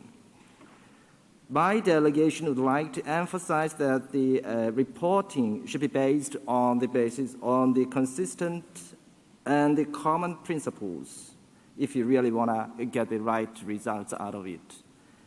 Therefore, the training of national reporting teams of state parties should be ensured well in advance of the reporting period, typically via the UNESCO Category 2 centers in the regions. And furthermore, it shall be taken into due consideration that the UNESCO's reporting activities should be one of its contribution to the capacity building for the state parties, especially developing countries, in their efforts for the preservation of their heritages. Mr. Chair, taking this opportunity, the DPRK delegation would like to express its thanks to the continuous support of UNESCO to the DPR Korea, especially for the preservation of Koguryo mural tombs for the last 20 years, amidst the deep concern of Madam Director General Audrey Azoulay and Mr. Assistant Director General Ernesto Oton and Miss Director Mechtilde Rousseler. It is the consistent policy of the DPRK government to well preserve and maintain and also transmit the national valuable heritages to the rising generation. The DPRK delegation would like to affirm again that the DPRK government will firmly remain committed to the 1972 Convention and strengthen the exchanges cooperations with other countries. Thank you. Thank you very much. Now can we proceed to the adoption of the document 10.1? There is no amendments as far as I know from rapporteur, no. So thank you very much. Approved. Now we are going to give the floor to Mr. Mukala from the World Heritage Center, who will present to us the following up activities concerning the Africa region. Please, the floor is yours. Thank you, Mr. Chairperson. For the time's sake, I will try to go to the most salient and main activities that we have implemented in the Africa region. And in particular, I would like just to highlight that most of the projects and activities we have carried out in the Africa region was done in close collaboration with the Africa World Heritage Fund, which is the Category 2 Center of UNESCO. And so the action plan for the second cycle of periodic reporting was focusing on 5 elements: enhancing the representation of African sites on the World Heritage List, and improving the state of conservation at World Heritage properties, ensuring effective management of existing properties, as well as developing and implementing strategies that enable state parties to effectively address the challenge of balancing heritage conservation and development needs. And at the list was also establishing and implementing mechanisms for heritage conservation, protection, and conflict management. In beginning, then the main focus that we carried out in the last 6 years focused particularly in increasing awareness on the Convention, the need for an effective heritage management, and the importance of elaborating and implementing sustainable development strategy with the full engagement of the local communities. We then launched on the 5th of May through the UNESCO, the General Conference of UNESCO and the Executive Board, the Africa World Heritage Day, which has really become an instrument that has been really promoting high visibility in the continent as regard to the importance of the Convention and the role of both the public, the communities, as well as all the stakeholders into the safeguarding and promotion of the cultural heritage. The second part also that has been really bringing great visibility of the Convention in the continent focuses on the plan of action of the Declaration of Ngorongoro, which has been really raising quite high profile in the importance of safeguarding cultural heritage while pursuing the goals for sustainable development. Next. The World Heritage Center also implemented, in close collaboration with the Africa Heritage Fund, activities as regard to the meeting, improving the representation of Africa site on the World Heritage list. We had the nomination training workshop that took place in Rwanda, Kigali. We also had 6 preparatory international assistance projects that's been ongoing. And thanks to the UNESCO Flounder Funding Trust Corporation, we have been able to organize technical assistance to state parties nominating key natural sites and updating their tentative list to include exceptional natural sites on the list. The UNESCO Africa-China Cooperation nominations have also really speared ahead in that direction. Next. As regard to improving the state of conservation of effective management of World Heritage properties, we have approximately 19 ongoing international assistance for conservation and management all over the continent. The first African regional course on promoting people-centered approaches to conservation and nature and culture took place in August 2019 with ICROM and ICN and the Africa Heritage Fund in Mosiatua, Victoria Falls in Zambia. We also have the regional meeting on transboundary cooperation for effective management of World Heritage sites in Africa, which sought really to seek not only collaboration on the conservation, but also promoting peace and stability while ensuring really the livelihood and benefit of the local communities.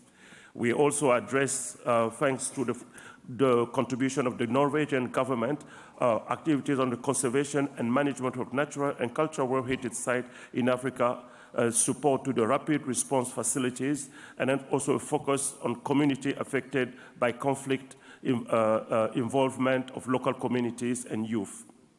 Next.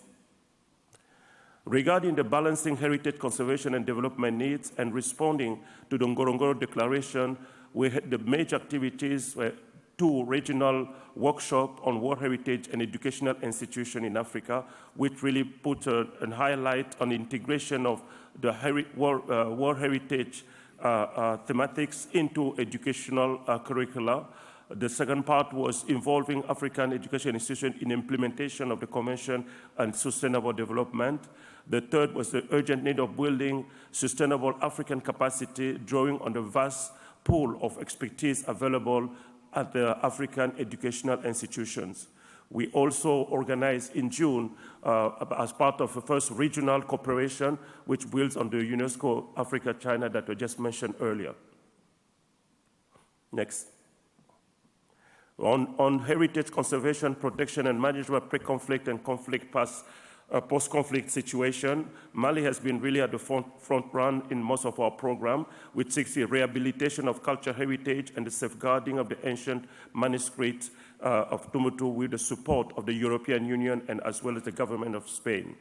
We also pursue the developing training course on heritage-related construction skill for job creation, reduction of immigration in the Sahel region, which has been done through the contribution from the Netherlands funds. One particular element here is that many of the young people who have been leaving the western part of Africa, trying to cross the ocean to reach Europe, used to be involved sometimes also in the local traditional conservation of heritage. And so what we're trying to do is really to bring them back and to give them opportunity to get more involved into their local heritage and thereby also contributing in reducing this mass exodus of young people who are leaving their heritage and trying to move into Europe. The third one is we had a long workshop on first aid to cultural heritage in times of crisis, which was also organized with ICROM. Next. So this here gives you an overall picture of the progress from 2012 to 2019. With the latest is about the inscription of the new site from the metallurgic from Burkina Faso, which then brings the number of World Heritage property from Africa from 78 to 96. and we're still having more sites on the World Heritage List in danger, which continue to be really one of the priority areas that we are setting as a target.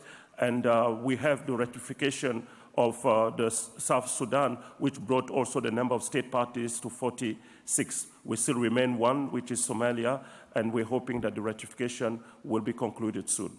Thank you, Mr. Chairperson. Thank you very much. Do we have any comments on the report? Uganda, please. Thank you, Mr. Chairman.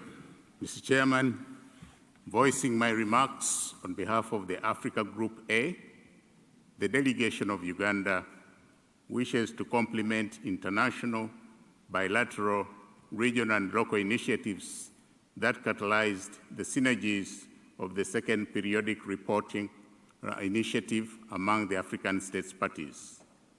Distinguished chairperson and audience, from hindsight, periodic reporting kicked off in 1998 for the first cycle, and the second cycle commenced in 2008.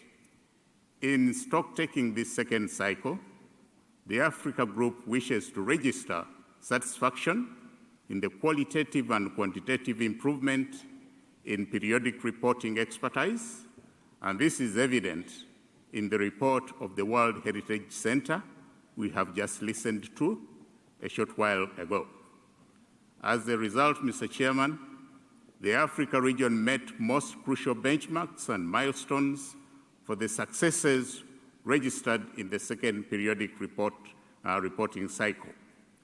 While time cannot permit to delve in full details, respective attainments included the varied training courses, transnational serial nomination initiatives, capacitation in the preparation of the World Heritage nomination dossiers, initiatives in regional harmonization of tentative lists, capacitation of the African states parties in how to enlist more heritage sites on the World Heritage List, graduate training in heritage conservation and disaster risk management skills, to mention but just a few. Respectively, Mr. Chairman, the Africa Group wishes to thank the states parties of China, Belgium, the Netherlands, Hungary, Norway, the European Union, and the African World Heritage Fund for all the logistical and financial support which they extended to the Africa Group's states parties to meet the main targets of the second cycle of periodic reporting. The Africa Group further welcomes continued support as the attendant states parties draw their attention to more hands-on-the-job workshops in the near future to immerse their experts in polishing their expertise in periodic reporting, much as the fruits of this projected attention are poised to manifest in the now ongoing third cycle to conclude in 2024. I thank you, Mr. Chairman. Thank you very much. Burkina Faso, please. Merci. Merci, Monsieur le Président. Ma délégation voudrait d'abord remercier le Centre du patrimoine mondial pour ce rapport exhaustif du second cycle qui montre les progrès réalisés pour la période indiquée, surtout dans la région qui nous intéresse, l'Afrique. Nous voulons saluer particulièrement l'institution du 5 mai, Journée du patrimoine mondial africain, qui est une occasion donnée pour mobiliser tous les acteurs autour de projets de conservation du patrimoine en Afrique. Nous saluons aussi la contribution à l'organisation de 2 ateliers francophones et anglophones qui se sont tenus au Zimbabwe et au Sénégal sur le thème patrimoine mondial et institutions d'enseignement supérieur en Afrique. Ces ateliers qui ont permis d'engager la mise en œuvre du projet d'intégration du programme du patrimoine mondial dans les institutions africaines d'enseignement supérieur a constitué une étape importante dans la participation des institutions africaines d'enseignement supérieur pour la mise en œuvre de la Convention du patrimoine mondial. Ce projet est intervenu, faut-il le rappeler, à point nommé, dans un contexte où la plupart des pays avaient déjà amorcé une dynamique nouvelle en créant au sein des universités et grandes écoles de formation des cycles de formation universitaire de gestionnaires du patrimoine culturel. C'est le cas, par exemple, de mon pays qui ambitionne, à travers son campus universitaire de Gawa, se positionner comme l'un des pôles d'excellence en matière de formation universitaire sur le patrimoine en Afrique de l'Ouest. Il faut le rappeler, Monsieur le Président, suite à l'organisation au Burkina Faso du Forum des jeunes sur le patrimoine mondial, notre pays a pris l'engagement de créer un campus universitaire qui allait permettre de former, à côté de l'Europénie, le premier site que nous avons pu inscrire sur la liste du patrimoine mondial, créer donc un campus qui allait former des gestionnaires et qui pourrait éventuellement permettre de faire la synergie et la relation avec les pays voisins du Ghana et de la Côte d'Ivoire. Ma délégation voulait donc exprimer la disponibilité du Burkina Faso et des autres pays de la région Afrique à s'engager dans l'exercice du 3e cycle avec détermination, à redoubler leurs efforts dans l'amélioration de l'état de conservation des sites du patrimoine mondial, dans l'élaboration et la mise en œuvre des stratégies pour améliorer l'équilibre entre la conservation du patrimoine et les besoins en matière de développement. Je vous remercie, Monsieur le Président. Thank you very much. I see no other proposals for interventions. So can we proceed with the approval?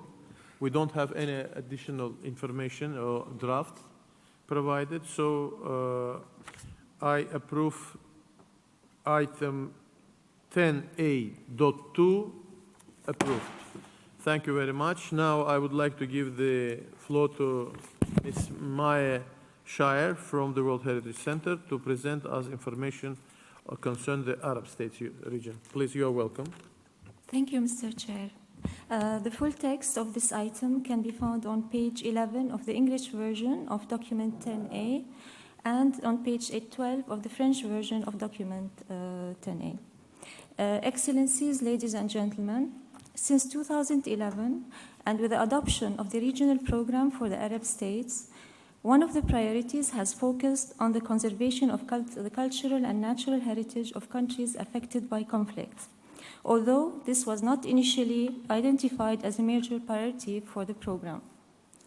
In Iraq, Libya, Syria, and Yemen, the need for protection, conservation, and training has been substantial, requiring human and financial resources.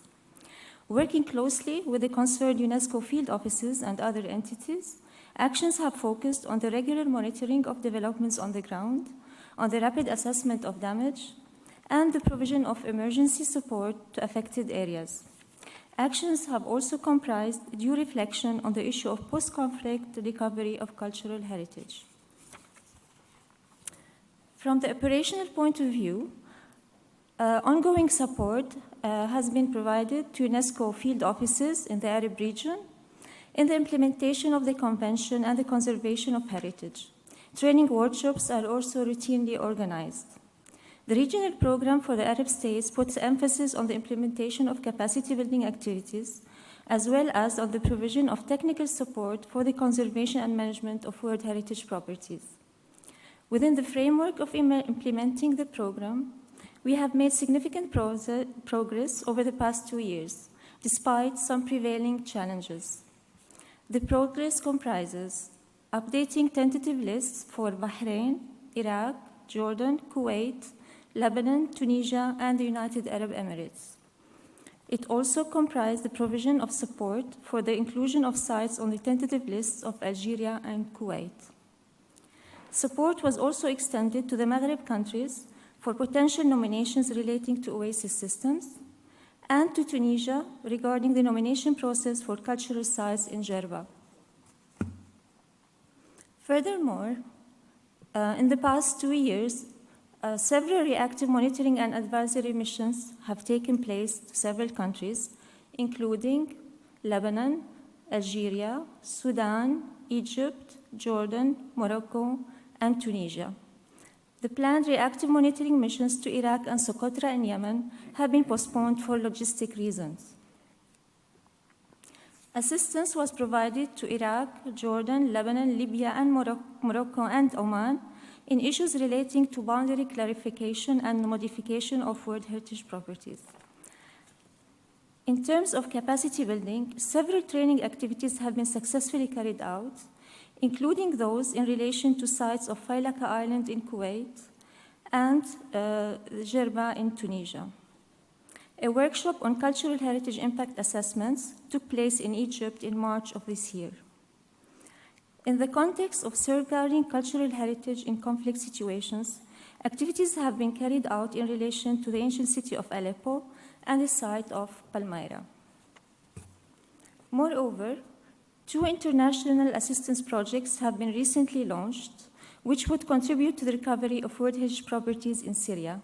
This will be implemented within the 2 years, 2019 and 2020. Through successful fundraising efforts, several case studies have been undertaken concerning post-conflict reconstruction, while damage assessments in the ancient city of Aleppo has been published jointly with UNISACT.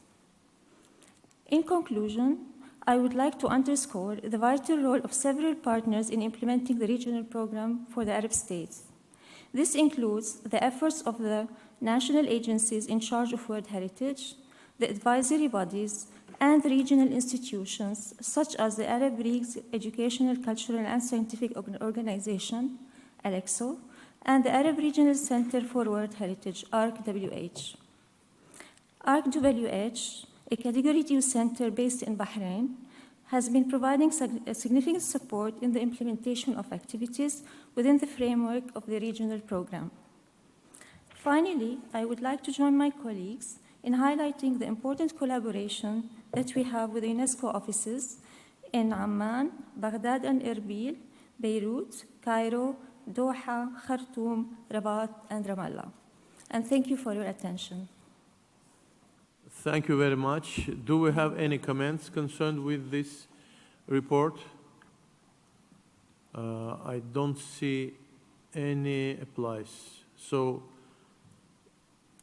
as soon as we don't have any amendments to the draft decision, I propose to approve the document A10A.3 as submitted. Thank you very much. Now we move to the Latin America. Yes, we move to the Latin America and Caribbean region. And I would like to give the floor to Mr. Rossi to present us the information. Please, you are welcome. Merci, Monsieur le Président. Mesdames et Messieurs les distingués membres du comité, pour ce qui est de l'Amérique latine et des Caraïbes, les activités de suivi du deuxième cycle des rapports périodiques se sont déployées autour de la mise en œuvre des plans d'action pour le patrimoine mondial de la région. Je dis des plans au pluriel, car conformément à la décision 38,10B4, le Centre du patrimoine mondial a travaillé avec les États parties de la région pour établir, en complément du plan d'action régional 2014-2024, 3 plans d'action sous-régionaux axés sur les besoins et priorités spécifiques de chaque sous-région.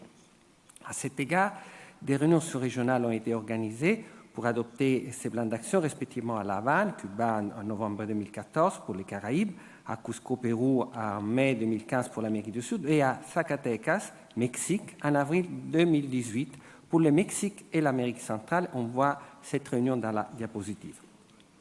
Les activités du Centre du patrimoine mondial se sont déployées sous les 3 axes essentiels qui sont le suivi, au sens du monitorage, de la mise en œuvre des plans d'action, la collaboration avec les centres de catégorie 2, chargés d'un rôle stratégique, notamment dans le domaine du développement des capacités, et la mise en œuvre de projets spécifiques identifiés par les États parties en conformité aux priorités et aux objectifs des plans d'action. Diapositive, s'il vous plaît. Pour ce qui est des activités de suivi, un questionnaire détaillé a été distribué aux points focaux nationaux pour le patrimoine mondial de la région afin de réunir des informations auprès des États parties sur le degré d'avancement à moyen terme des actions prévues pour le plan d'action 2014-2024. Le nombre de réponses a été important et les résultats qui sont en cours d'examen permettront de tirer des leçons utiles en vue du 3e cycle des rapports périodiques. Diapositive. Concernant le travail avec les centres de catégorie 2, je souhaiterais seulement mentionner la mise en place des programmes d'activité des 2 centres de la région, le centre Lucio Costa de Rio, Brésil, et le centre de Zacatecas, Mexique, qui est désormais opérationnel. Le centre Lucio Costa, en étroite coopération avec les centres du patrimoine mondial, a développé et lancé en août 2018 son plan de travail 2018-2020, tandis que le conseil d'administration du centre de Zacatecas au Mexique a approuvé son plan de travail annuel en juin 2019, qui deviendra opérationnel au cours des prochains mois. Diapositive, s'il vous plaît. En ce qui concerne la mise en œuvre des projets pilotes dans les régions en relation avec le plan d'action, de nombreuses initiatives ont été mises en œuvre dans plusieurs domaines prioritaires, dont la conservation, la gestion participative, la prévention des risques et des désastres et la mise à jour des listes indicatives. Dans le domaine de la conservation, il y a lieu de mentionner ici la mise en œuvre d'un ambitieux projet en faveur du Cap Acnian, réseau de routes andins, financé par le Fonds de dépôt UNESCO Japon, lancé en 2016 et impliquant les 6 États parties qui sont l'Argentine, la Bolivie, le Chili, la Colombie, l'Équateur et le Pérou. Ce projet est presque terminé. Nous lui avons consacré un événement parallèle ici à Baku le 4 juillet où nous avons expliqué qu'une vingtaine d'activités ont été mises en œuvre dans 12 ateliers internationaux auxquels ont participé les secrétariats techniques nationaux de chaque pays concerné.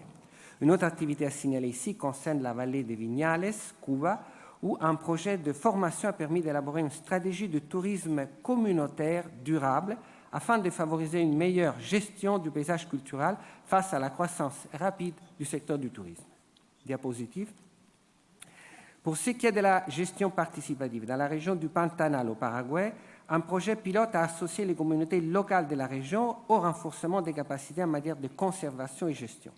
Un autre projet extra-budgétaire financé par la coopération allemande a été élaboré et est en cours de mise en œuvre dans l'établissement des chefferies précolombiennes avec des sphères mégalithiques de Diquis, Costa Rica, toujours afin de renforcer les capacités des communautés locales et des peuples autochtones, en particulier des jeunes, dans le domaine de conservation et de la gestion du bien.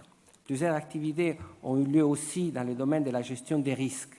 À ce propos, je voudrais mentionner un important atelier-conférence sur le renforcement des capacités sous-régionales pour les Caraïbes qui s'est tenu en été 2018 à Phillipsburg, à Saint-Martin, avec l'appui du bureau UNESCO de Kingston, sur la gestion post-catastrophe et la préservation du patrimoine. Je signale aussi, dans le domaine de la gestion des risques, le démarrage d'un projet visant à établir des plans de prévention des risques de désastres pour les 3 biens du Chili, Humberstone, Valparaíso et Rapa Nui, avec le soutien financier de la coopération allemande.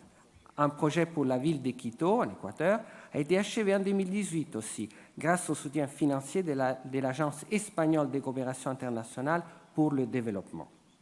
Diapositive, s'il vous plaît.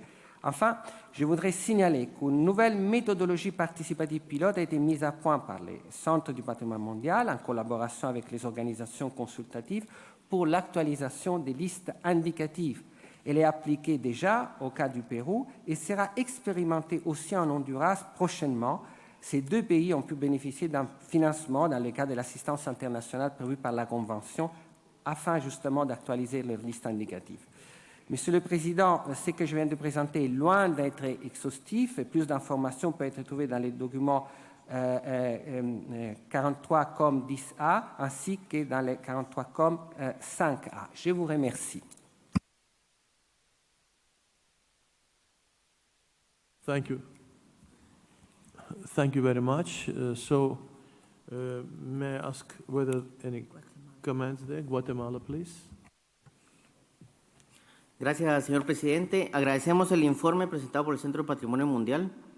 Reconocemos el gran esfuerzo que representa llevar adelante los planes regionales y subregionales, lo que implica una necesaria y valiosa decisión para la coordinación multilateral e interinstitucional en un escenario amplio y complejo. Guatemala desea reiterar el agradecimiento al liderazgo regional del Estado de México a través del Centro Categoría 2 en Zacatecas, por medio del cual se espera avanzar en el fortalecimiento de capacidades a nivel regional, nacional y local, enfocándose especialmente en cuestiones relativas al proceso de nominación y gestión de sitios del patrimonio mundial. También queremos agradecer el valioso apoyo recibido por medio de un aporte extrapresupuestario del Fondo Japonés para la Protección del Patrimonio Mundial, por medio del cual se han conducido labores de conservación en la Acrópolis Norte del Parque Nacional Tikal. No tenemos ninguna duda que el seguimiento de este esfuerzo de coordinación y cooperación será fundamental en la preparación de los informes periódicos que deben ser presentados por los Estados parte en los próximos años. Aún queda mucho trabajo por hacer y la región necesitará del apoyo, de mucho apoyo para poder continuar con la labor de protección y manejo de los sitios patrimonio mundial. Muchas gracias. Thank you very much. Kuba, please. Gracias, señor presidente. En primer lugar, queremos agradecer al Centro de Patrimonio Mundial, así como a la Agencia de Colaboración para el Desarrollo Española, por permitirnos el desarrollo de este proyecto al cual se hizo referencia y que tiene que ver con la identificación de una estrategia para la gestión del turismo comunitario y sostenible en el Valle de Viñales, con relación al cual tenemos grandes aspiraciones porque consideramos que es un tema identificado en primer lugar en la estrategia, las relaciones del turismo con el patrimonio mundial y que las experiencias de este sitio y de ese trabajo comunitario nos es válida también para la gestión de otros sitios del patrimonio en Cuba y a su vez, por supuesto, que ponemos a disposición de la comunidad, sobre todo de la región, esas experiencias. Acogemos también con beneplácito el hecho de que el centro de categoría 2 de Zacatecas pues, entre en disponibilidad para las grandes expectativas que tenemos con relación a las acciones de capacitación en la región. Y además, pues Cuba una vez más reitera esa necesidad de seguir fortaleciendo los trabajos en el ámbito de la región. Consideramos que el potencial para la implementación de la Convención en el Caribe pasa necesariamente por una estrecha colaboración entre los Estados partes. Muchas gracias. Thank you. Thank you, Neves. Thank you, Mr. Chair. First, I'd like to thank the Heritage Center for that report and also to thank the UNESCO through its regional cluster office in Kingston, Jamaica, for assistance we have received in projects, ongoing projects in our island state. And we also look forward to the future assistance of UNESCO in the region, especially with regards to capacity building. And as we asked for inclusion of support in the assistance given to small island developing states, and therefore we look forward to receiving as much assistance as we can from UNESCO. Thank you, Chair. Thank you very much. So we are ready to proceed to the approval of the paragraph 4 of the 10A document. Mexico. We have Mexico there. I don't see. Okay, I see now. You're welcome. Gracias, señor presidente, y gracias al comité por permitirnos dar unas breves palabras. Queremos agradecer a la Unidad para América Latina y el Caribe del Centro del Patrimonio Mundial su invaluable labor y colaboración para lograr los objetivos acordados en la reunión subregional que con el apoyo del Instituto Regional para el Patrimonio Mundial en Zacatecas llevamos a cabo en 2018 y sobre todo para la publicación del Plan de Acción para el Patrimonio Mundial en México y América Central 2018-2023. Los objetivos estratégicos para la implementación de la Convención a través de las famosas 5C, credibilidad, conservación, capacitación, comunicación y comunidades, han paulatinamente identificado y establecido como temas prioritarios para la subregión a las siguientes tipologías patrimoniales: patrimonio urbano histórico, sitios naturales, paisajes culturales y patrimonio arqueológico. Como prioridad actual del Gobierno de México, se pretende establecer y mejorar la comunicación y la coordinación entre instituciones públicas, la sociedad civil, las comunidades locales y sobre todo los pueblos originarios para una mejor y más correcta gestión de los bienes comunes que tenemos del patrimonio mundial. En colaboración con el Centro del Patrimonio Mundial, mediante una ambiciosa y consensuada estrategia de fortalecimiento de capacidades, se pretende que el Plan de Acción Subregional sirva como referencia para las acciones que los Estados partes requieren implementar. Finalmente, mediante la realización objetiva de los informes periódicos, a la par de la puntual implementación del plan de acción, es que se logrará conocer de manera fehaciente las condiciones, las tendencias y las acciones implementadas dentro de los planes de manejo y sobre todo su óptimo funcionamiento, siempre con el activo acompañamiento de los organismos consultivos. Muchas gracias. Thank you very much. No other comments? No amendments. So I declare the item 10A4 approved. Thank you very much. Now we are going to the last report.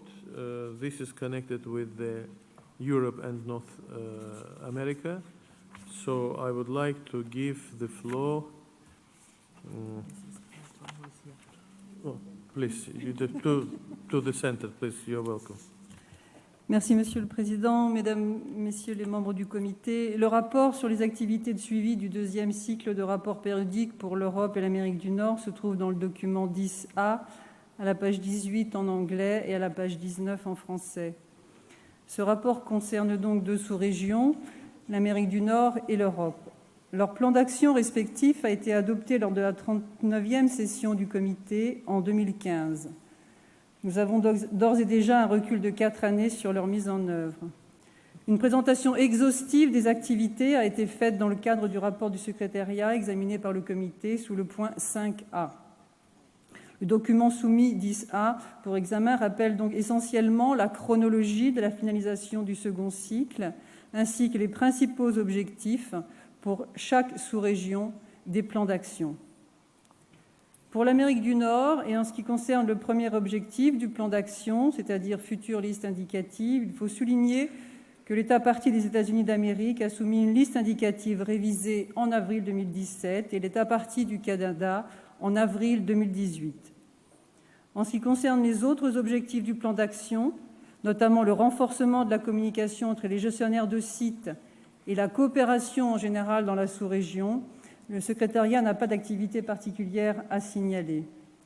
Nous espérons toutefois que cette coopération pourra prendre la forme d'activités concrètes avant le lancement du troisième cycle de rapports périodiques, y compris avec l'autre sous-région Europe, et notamment peut-être par le partage d'expériences à l'occasion de l'inscription de nouveaux biens porteurs de thématiques particulières, comme celle des larges paysages culturels et du rôle crucial des populations autochtones dans leur conservation, ainsi que nous l'avons vu pour Writing on Stone, Aïs-Aniyapi, du Canada, ou autour de l'architecture moderne, comme cela a été souligné par les membres du comité lors de l'inscription hier du bien œuvre architecturale du XXe siècle de Frank Lloyd Wright des États-Unis d'Amérique.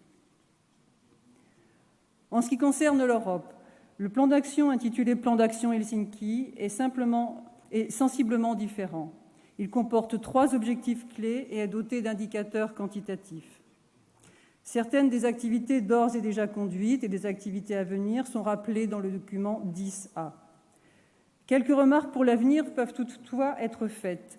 Il serait souhaitable qu'il y ait plus de mobilisation des États parties pour mettre en œuvre le plan d'action d'Helsinki, notamment par le renforcement des capacités visant à ces 2 premiers objectifs, c'est-à-dire identification et protection de la VUE, et B, gestion efficace. Ceci en cohérence avec les décisions 39 COM 10A1 du paragraphe 11 du comité. On constate en effet un besoin récurrent et important de méthodologie et de bonnes pratiques pour les études d'impact, ainsi que pour les plans de gestion, instruments clés pour la protection de la VUE et une gestion efficace. Il faut rappeler que le renforcement des capacités pour ces 2 outils permettent de répondre directement à des défis globaux tels que celui de la transition énergétique et du changement climatique, mais également de la pression du développement dans les zones historiques et du tourisme de masse. Cette plus grande mobilisation des États parties, notamment par des partenariats entre États parties ou par les réseaux tels que celui des associations des biens du patrimoine mondial, devrait également compenser certains déséquilibres à l'intérieur de la sous-région Europe. Je pense notamment à la région Baltique, à la région Est et Sud-Est de la Méditerranée. Dans cette optique de stratégie régionale de renforcement des capacités, Une conférence organisée en octobre prochain par l'État partie de l'Islande, dans le cadre de sa présidence du Conseil de l'Arctique, sera consacrée à la gestion des biens du patrimoine mondial situés dans la région arctique. Une autre réunion consacrée à la gestion des biens archéologiques sera, elle, organisée par l'État partie de la Turquie au mois de décembre.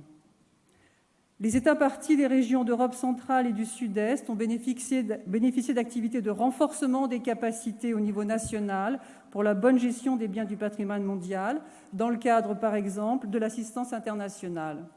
Dans ces régions, l'accent pourrait toutefois être mis sur la mise en commun régionale des besoins de renforcement des capacités, de manière à optimiser les ressources budgétaires et humaines dédiées. À la suite du rapport sur le point 6 relatif au rapport d'avancement sur les centres de catégorie 2, et ainsi que l'a souligné la directrice du centre, je souhaite rappeler que la région Europe-Amérique du Nord n'a pas, pour l'heure, de centre de catégorie 2 actif qui puisse servir d'instigateur ou de relais pour la mise en œuvre des plans d'action sous-régionaux. Pour terminer, Monsieur le Président, permettez-moi également de rappeler à l'attention des membres du comité et des représentants des États parties présents que le Centre du patrimoine mondial, dans son rapport sur les plans d'action sous-régionaux lors de la 39e session du comité, avait suggéré que des réunions régionales soient organisées en marge des sessions ordinaires de l'Assemblée générale des États parties, afin que les points focaux puissent discuter des progrès accomplis dans la mise en œuvre des plans. Le projet de décision se trouve en page 20 dans la version anglaise et en page 22 pour la version française du document A. Je vous remercie, Monsieur le Président. Thank you very much. Are there any comments on behalf of the committee members? Maybe the state party has to say something.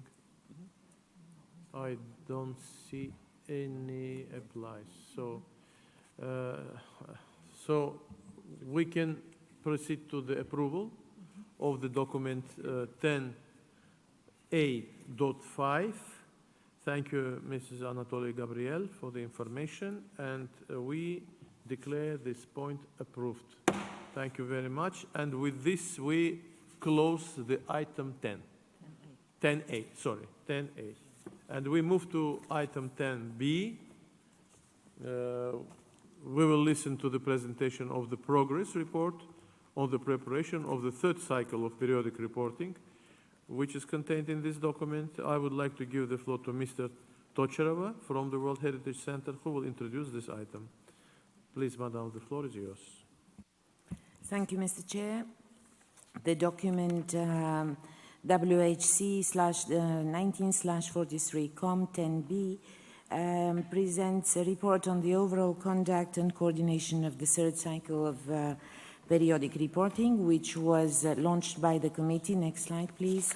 It was launched by the committee in Krakow at the 41st session as an overall cycle, and more specifically launched for the Arab states, which are the first region to undergo this process for the third cycle in 2018 at its session in Manama. You see, if we go to the next slide, we can see what is the role of the World Heritage Center in this process. You may remember from the documents which we had presented at previous sessions and decisions that have been taken, namely the one of adopted in Krakow at the 41st COM. The role of the World Heritage Center has been somewhat modified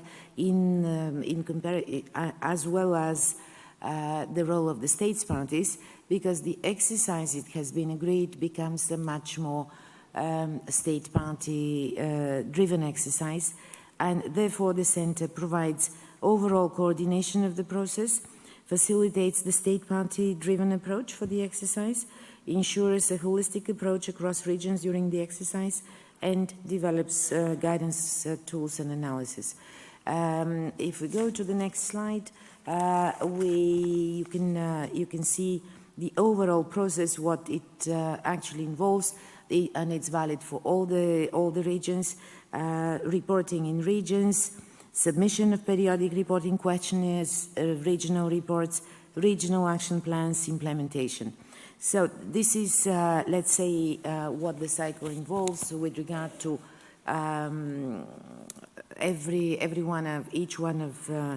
each one of the regions, and of course they follow each other. And this report addresses this document addresses the work, preparatory or actual work that has been done in each one of the regions.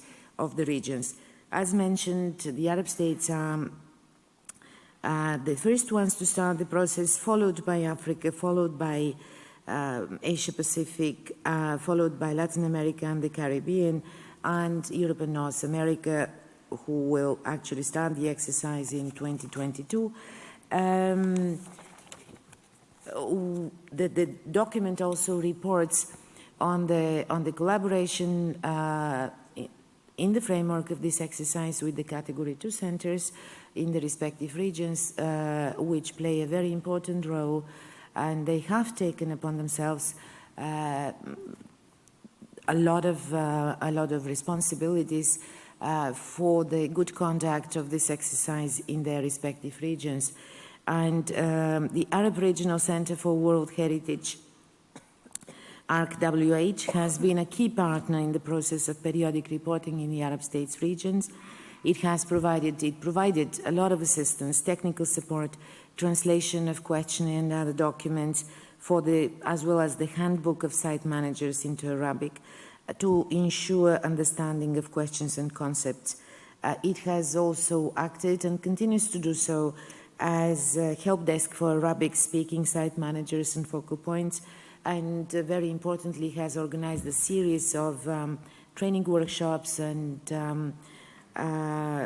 not only co-organized but co-funded workshops on periodic reporting for the region. There have been 2 workshops organized for site managers and 2 other workshops for national focal points. That is all in all. There have been 4 different workshops organized, be it in Manama or in other places, and for some, UNESCO offices have also provided support. The countries involved in this exercise in the Arab region are 19 states parties to the convention, and it concerns 84 properties, including the sites newly inscribed at the 42nd session in Manama, which also undergo this process. Next slide, please. If you can see this table, which I'm not sure everyone can see well, it just presents the level of progression of filling in the questionnaire by the Arab states. And let me just remind the states parties from the Arab region that the deadline for submission, the online questionnaire, is 31st of July. This said, I would also like to mention that there have been a number of meetings, side events on periodic reporting in the different regions, including in the Arab region, and I'm sure you have been very well briefed by the colleagues in the respective regional units and the coordinator of the exercise at the level of the World Heritage Center. Another region that will be starting the third cycle is Africa. That should actually launch the exercise very, very shortly, is the African region, and would also like to say that the World Heritage Center has done quite a lot to prepare the region from a more organizational perspective and training materials perspective for the exercise, for this exercise, and the role of the African World Heritage Fund should also be highlighted. They have been very active. There has been a preparatory meeting already in the months of February, if I'm not wrong. There has been there was a side event organized here, and there is a roadmap prepared for the whole cycle in the region. Not only the workshops to prepare, but also how data would be analyzed, how the reports will be prepared, and so on and so forth. So that's another great help for the center from a Category 2 center. And last but not least, and we can go to the next slide, Asia Pacific is also getting prepared for the launch of the exercise for their region in next year, in September 2020. And they have started an early preparation, and here it's worth mentioning the support they have received, extra budgetary support they have received from the Republic of Korea Funds in Trust in order to prepare for the third cycle. And they also have a series of training workshops planned for the different sub-regions to build capacities and address specific sub-regional aspects of World Heritage. And certainly the Category 2 centers in the region, we have 2 Category 2 centers, they would also be helpful for in the conduct of this exercise. So this is a summary, basically, of what the document contains. The draft decision is on page 6 of both the English and French versions of the document 10B. Thank you, Mr. Chair. Thank you very much for the information. Are there any comments on the report? I don't see any. Ikomos, please, the floor is yours. Thank you, Chair. This intervention is made on behalf of all 3 advisory bodies. The advisory bodies welcome the commencement of the third cycle of periodic reporting and encourage state parties to embrace the opportunity which the periodic reporting process provides to facilitate conservation of the outstanding universal value of their inscribed World Heritage properties and to deliver the outcomes that are sought by the World Heritage Convention. We observe that the framework now in place for periodic reporting enables information about the state of conservation to be updated and emerging challenges to be identified and addressed through a structured framework. We welcome the integration of cross-disciplinary elements, such as synergies with other cultural and biodiversity-related conventions, gender balance and equity, and alignment with the 2030 Sustainable Development Approach. We support the current empowered approach, which brings together site managers, governments and other stakeholders in the World Heritage System. We welcome the successful initiation of the third cycle of periodic reporting for the Arab region, noting that the outstanding universal value of a number of properties in the region remains threatened by armed conflict. We recognise the important contribution of the World Heritage Centre to the development of training materials and tools, including the Site Manager's Handbook, as well as important initiatives such as training workshops and the Welcome Help Desk. Finally, the advisory bodies recognise that the opportunity for capacity building provided by periodic reporting is of fundamental importance and strongly endorse the early preparation for the commencement of the third periodic reporting cycle in Africa in September 2019 and the Asia-Pacific region in 2020. Thank you, Chair. Thank you very much. We will take it for consideration, and as soon as there are no any other intervention and applies, I declare the item 10B approved like proposed. Thank you very much. Now we're moving to the next item of our agenda. This is 9A, and I would like to ask Mr. Barzano to give us the information on behalf of the World Heritage Center.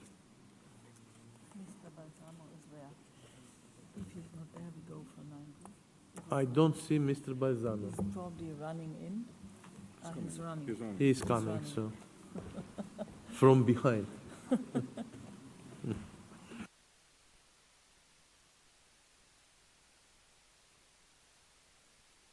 S'il vous plaît. Thank you, Chair. Your document 9A Rev in front of you. The document is the annual progress report on the upstream process. At this session in Bonn 2015, the committee included the upstream process in the operational guidelines, thereby recognizing the relevance of upstream process. And it is important to emphasize that the application of the upstream process approach does not imply that the site concerned will ultimately be inscribed on the World Heritage List. Sorry. Take a breath. It's okay. Don't rush, don't rush. Some water, maybe. That's okay. The main aim of the upstream process is to reduce the number of properties that experience significant problems during the nomination process by providing guidance at an earlier stage. In 2017, the decision 41-9A established firmly the upstream process as a statutory procedure and addressed several fundamental issues from a procedural point of view, including the adoption of upstream process request format. In 2018, the committee, in its decision 42-9A, approved the revised definition of the upstream process proposed by the ad hoc working group. And following these two decisions, the Secretariat integrated the revised definition of the upstream process and the upstream process request format in the revised operational guidelines, which is currently examined at the operational guidelines working group established at this session under item 11A.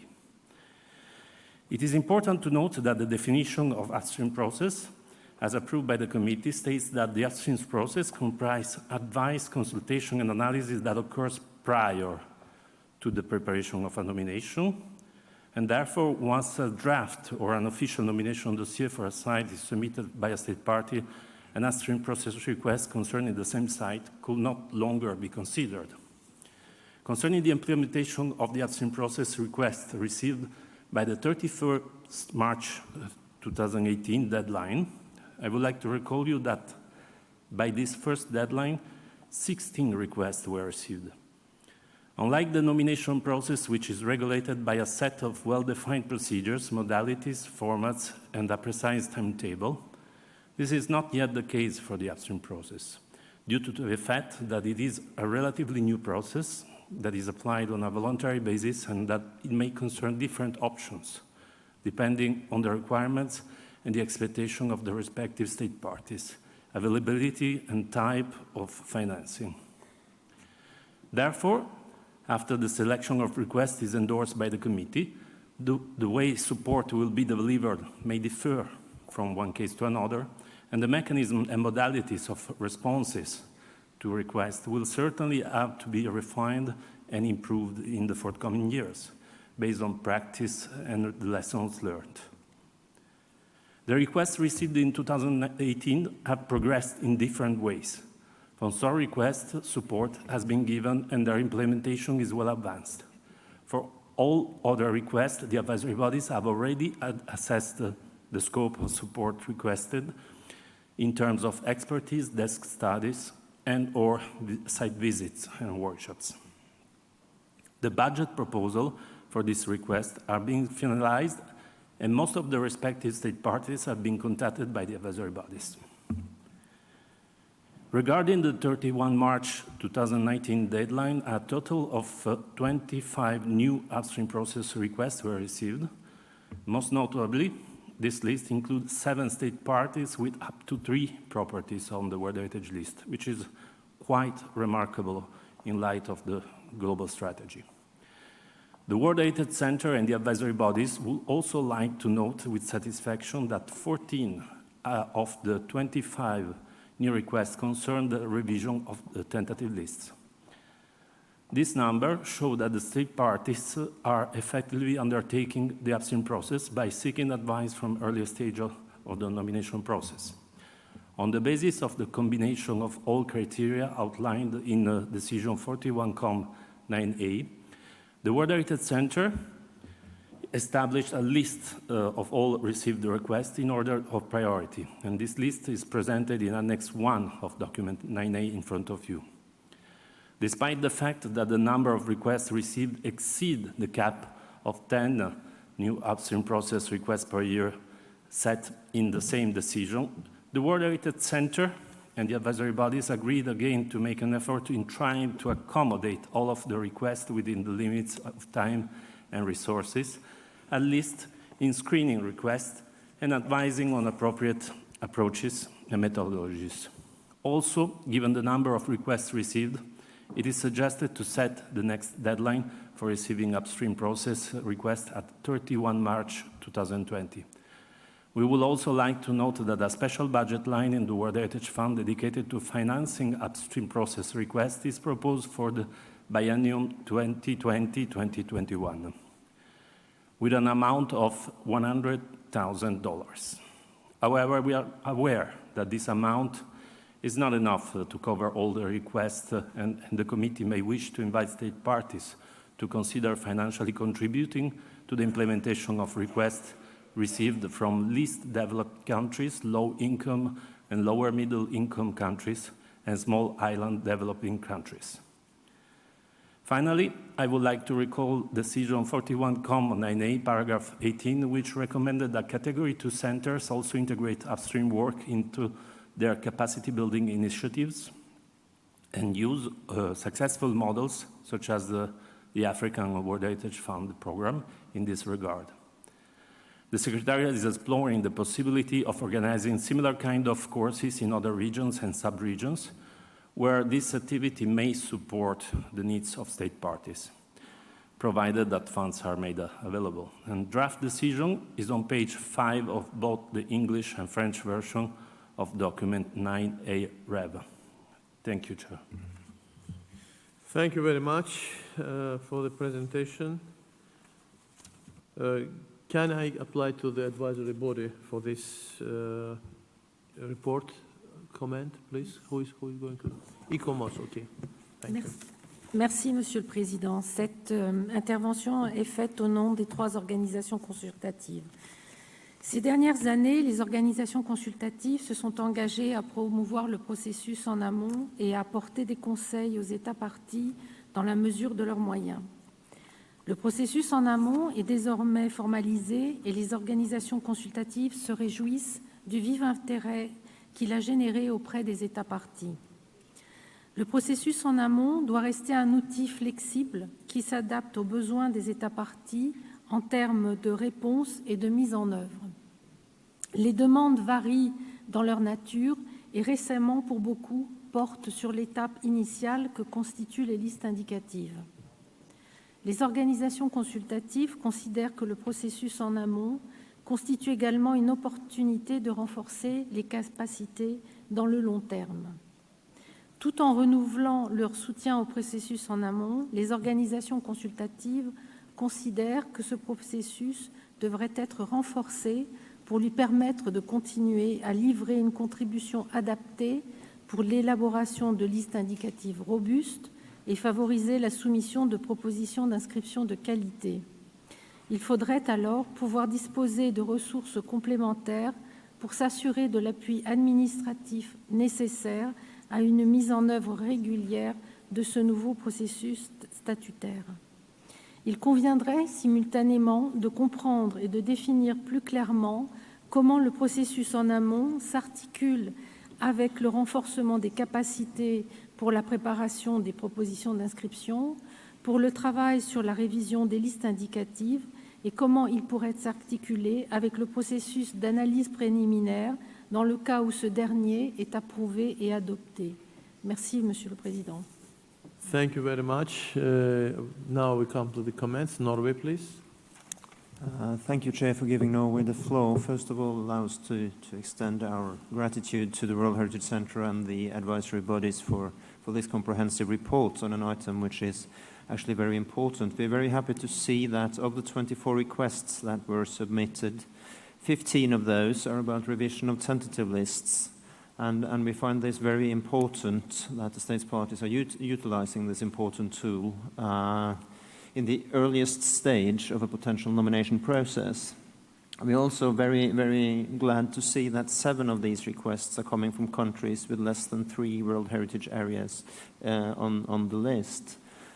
We think this is a very important tool, both for harmonization of tentative lists and also for filling the gaps on tentative lists.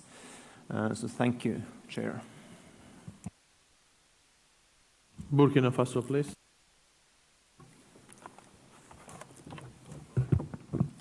Merci, Monsieur le Président.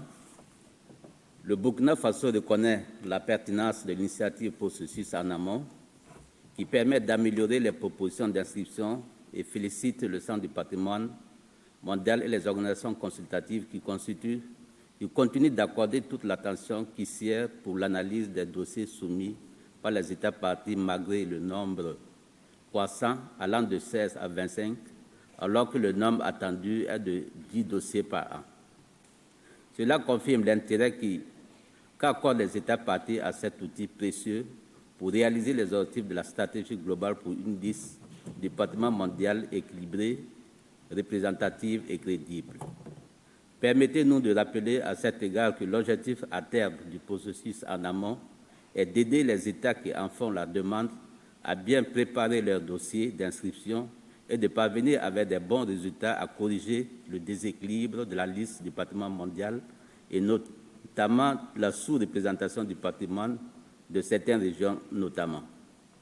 Aussi, il nous semble important de maintenir distincts les modalités du processus en amont et l'évaluation préliminaire dans le cadre de la réflexion en cours sur la réforme du processus de proposition d'inscription et d'évaluation. Monsieur le Président, bien que nous nous félicitons de l'augmentation des sites de la liste du patrimoine mondial avec les inscriptions enregistrées au cours de notre session, le groupe 5A est toujours à la traîne avec un seul bien inscrit. En outre, Monsieur le Président, nous reconnaissons et remercions les efforts fournis par le Fonds du patrimoine mondial africain dans le cadre du renforcement des capacités par la tenue d'ateliers et de forats qui visent à outiller les États parties pour la préparation des dossiers d'inscription sur des bases solides. Ces types d'initiatives et d'actions devraient être davantage développés dans le cadre de partenariats tant au niveau régional qu'interrégional. Pour finir, Monsieur le Président, ma délégation apporte son soutien au projet de décision 43 comme 9A relatif au processus en amont. Je vous remercie. Thank you very much. Azerbaijan, please.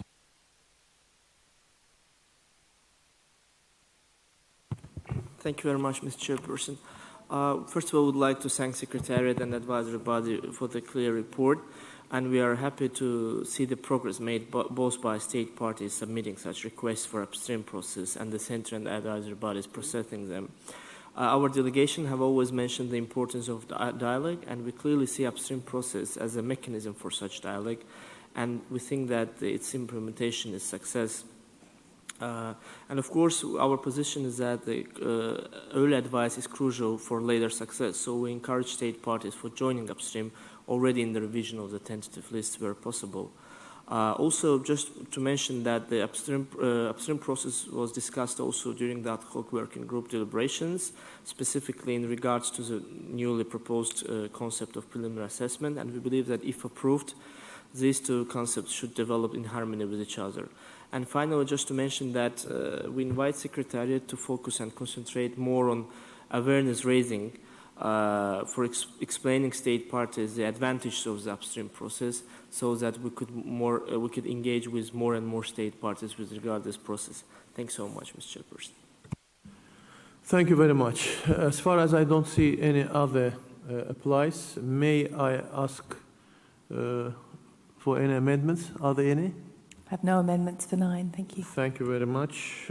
So we can proceed to the approval of the document 9A as it is submitted. Thank you very much. Approved. Now we are going to the item 9B. Let us move now to examination of the progress report on the reflection on processes for mixed nomination. Please refer to the regards to the document 9B. Mrs. Rossler, please, the floor is yours. Thank you very much. You have this document in front of you as a response to decision 41-9B. And for the sake of time, I just say one thing, Mr. Chair, that we are very pleased of the reinforced cooperation between IUCN and ICOMOS on mixed sites. And with this, I think you can turn over to our advisory bodies. Thank you. Thank you. ICOMOS, please. Je vous remercie, Monsieur le Président. Donc, dans un esprit de collaboration sur cette question, l'ICOMOS va faire une présentation commune au nom des deux organisations consultatives. Les propositions d'inscription de biens mixtes restent peu représentées sur la liste du patrimoine mondial. avec seulement 3,5% de biens inscrits, malgré la reconnaissance croissante du fait que les aspects culturels et naturels sont tous deux inhérents à l'expression d'une valeur universelle exceptionnelle potentielle et que leurs attributs doivent faire l'objet d'une gestion intégrée. Des progrès significatifs dans l'amélioration du processus d'évaluation des biens mixtes ont été accomplis depuis la 39e session du comité en 2015, et notamment les actions qui ont eu de faibles implications financières. Par contre, il est vrai qu'en ce qui concerne l'harmonisation des rapports de mission d'évaluation technique et la question d'un panel conjoint ICOMOS-UICN, qui ont un impact financier plus important, ces aspects-là n'ont pas progressé. L'ICOMOS et l'UICN examinent actuellement des approches potentielles pour améliorer une gestion intégrée des valeurs et attributs naturels et culturels, et notamment à travers le projet innovant que nous avons développé en partenariat qui s'appelle le Connecting Practice. D'ailleurs, à l'occasion du Site Manager Forum qui s'est tenu ici à Baku, on a lancé un questionnaire destiné aux gestionnaires de sites du patrimoine mondial et qui porte notamment sur la compréhension et l'intégration des concepts culturels et naturels afin d'améliorer la gestion des biens. Le programme Leadership du patrimoine mondial, qui vous a été présenté par l'ICROM, comprend également un volet qui porte sur l'amélioration des outils de gestion afin d'avoir une gestion plus intégrée des valeurs naturelles et culturelles pour les biens du patrimoine mondial. L'ICOMOS et l'UICN notent que, bien que l'amélioration du processus d'évaluation des biens mixtes était nécessaire, les conditions qui permettront de renforcer la solidité des propositions d'inscription de biens mixtes dépassent ce seul processus d'évaluation. Effectivement, la mise en œuvre d'approches intégrées de l'évaluation et de la gestion des biens du patrimoine mondial nécessiterait des changements dans les méthodes de travail ainsi que dans les orientations devant guider la mise en œuvre du patrimoine mondial. Le Comité du patrimoine mondial a lui-même souligné que les propositions d'inscription de biens mixtes devaient de façon prioritaire contacter le Centre du patrimoine mondial et les organisations consultatives afin d'obtenir des conseils bien en amont de la préparation d'un dossier. L'introduction récente du formulaire de demande de conseil en amont facilitera certainement l'obtention d'un conseil coordonné entre l'ICOMOS et l'UICN et permettra, nous l'espérons, la préparation de dossiers de propositions d'inscription plus solides. Finalement, les organisations consultatives, en coordination avec le Centre du patrimoine mondial, s'engagent à soutenir les progrès accomplis et à mettre en œuvre d'autres actions au sujet des processus de proposition d'inscription de biens mixtes, et notamment en ce qui concerne les listes indicatives. Je vous remercie. Thank you very much. Are there any other further comments on this document? I don't see any. Zimbabwe, please, now.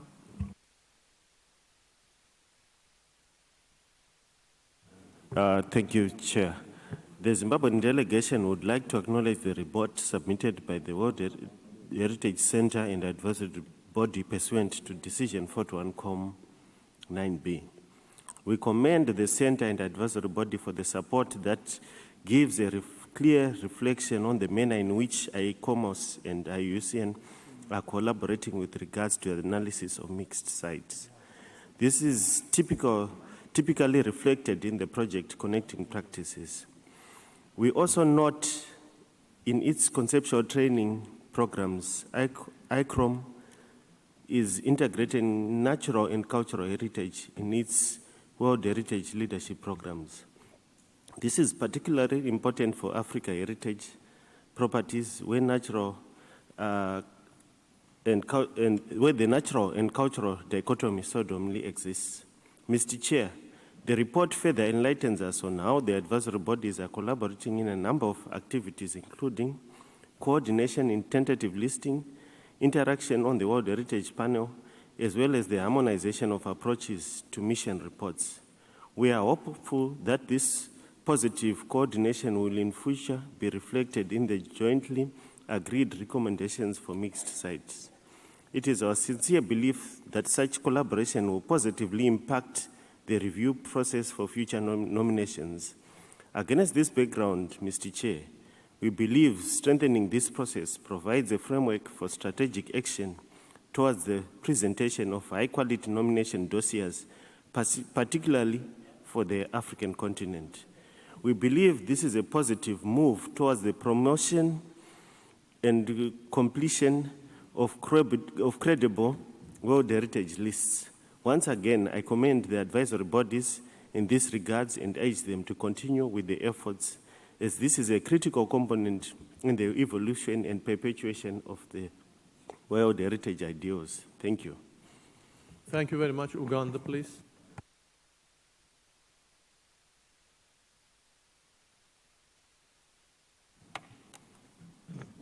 Thank you, Mr. Chairman.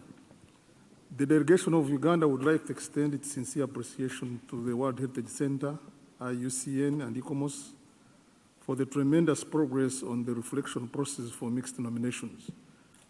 Our delegation takes note of the difficulties the advisory bodies continue to experience in harmonizing approaches to mission reports, possible joint IUCN/ICOMOS panels for mixed sites, and harmonized recommendations and draft decisions.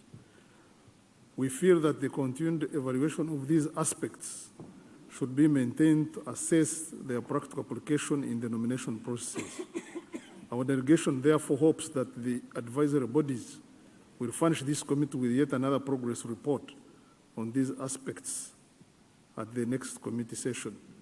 The delegation of Uganda supports the draft decision. I thank you. Thank you very much.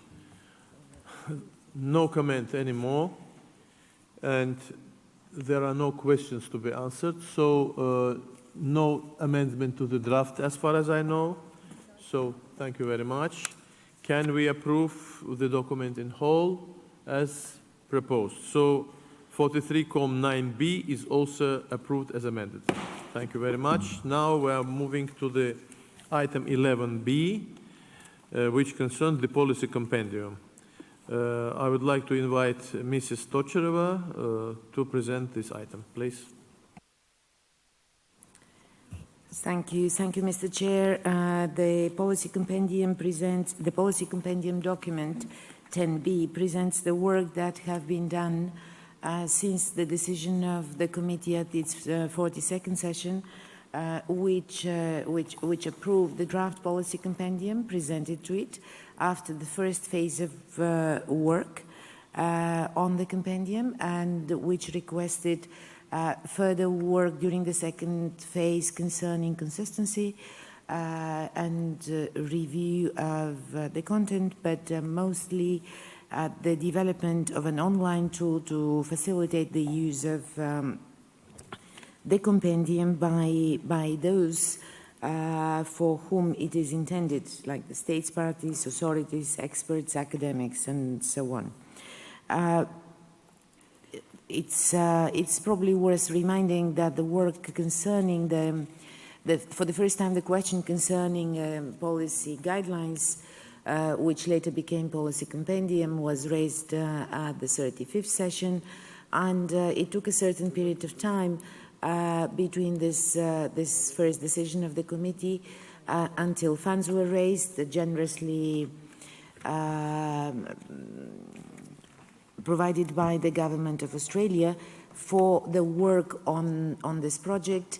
Further to the available funds, a scoping study was provided, developed by ICROM, reviewed by the committee 2 years ago, and the work was launched with the help of an expert group to develop the compendium and to present it to the committee. We can go to the next slide. What did the work during the second phase include? Different aspects were revised of the document, both concerning consistency and coherence. Gaps were identified, and that was an important part of work that was done by the expert group. New subchapters were added on the role of the committee, synergies with other conventions. and so on and so forth. We focused also on the link between the policy compendium and other convention tools, such as the state of conservation database, the periodic reporting exercise, and specific links were made also in the online tool later. New introductory paragraphs were added to facilitate access of the users and the understanding of the document. And finally, the group reaffirmed and highlighted that this is a living document that needs to be periodically updated with decisions and policies that have been adopted through committee decisions, resolutions of the General Assembly. Next slide, please. A very important part of the work was the creation of the online tool. We must admit that it was a very challenging job, because while we can, we do have at the World Heritage Center expertise on writing documents and analyzing and researching, then that was a very challenging task to identify, even to formulate the terms of reference for developing of an online tool. We ourselves did a long research of similar websites which could have given us ideas how to proceed, and that was one of the challenges. Another one was to find funds in order to proceed with this task, because it's the web development does really require funds. And we're very grateful to the government of the Republic of Korea, which provided the funds for the development of the online tool. We did work with a consultant, with a web development company. We had a short period of time to develop the online tool, but we are pleased with the results achieved. As you have probably already yourself seen the policy compendium and tried and tested it to see how it works. The expert group was very, very helpful also in this part of the exercise. We met in Paris. It met in Paris in December 2019, and the group provided inputs. 18, I'm sorry. Thank you, Mechtild. Provided inputs on the usability and the functions, as well as proposals for keywords and related terms. Next slide, you can see how it looks like the homepage on our website. And currently it is available on the website. It's operational and accessible. There is a homepage with access to the different parts of the site, the full compendium, the themes, and about the compendium. And you can also see the structure of the policy compendium. A simple visual identification by colors was developed. It includes, as a matter of fact, the online tool includes all the information which is included in the compendium, and because of its nature, it helps avoid duplication of information under different chapters, subchapters, and topics. Different search mechanisms have been specifically developed for the tool, including a simple search engine and advanced search as well. Next slide. The committee had requested us, in its decision of last year, of the 42nd session, to undertake consultations with stakeholders, inclusive consultations, as we had done previously with the first phase of the compendium.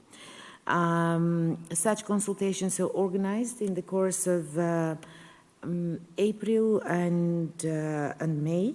We did guided tests in Paris with UNESCO staff reacting to the online tools through different exercises, and which was very useful to identify the behavior of the users in their navigation. In parallel, we did online tests and opened them to stakeholders. First of all, the expert group members that participate, volunteer representatives of the states parties, civil society, and Category 2 centers. We received 24 completed surveys, and 6 experts provided more detailed and specific comments. Next slide. The feedback from the stakeholders was basically very positive, and the majority had a very positive reaction to the design, considered it simple, appealing, and professional. Next slide.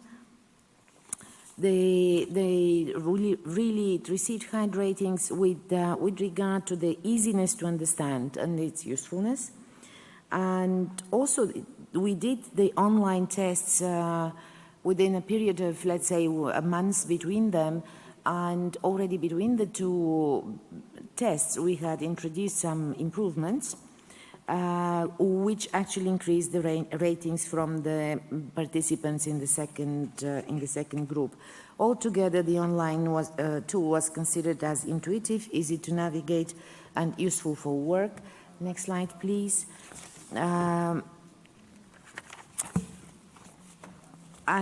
You have yourselves the possibility to go to our website and test it yourselves.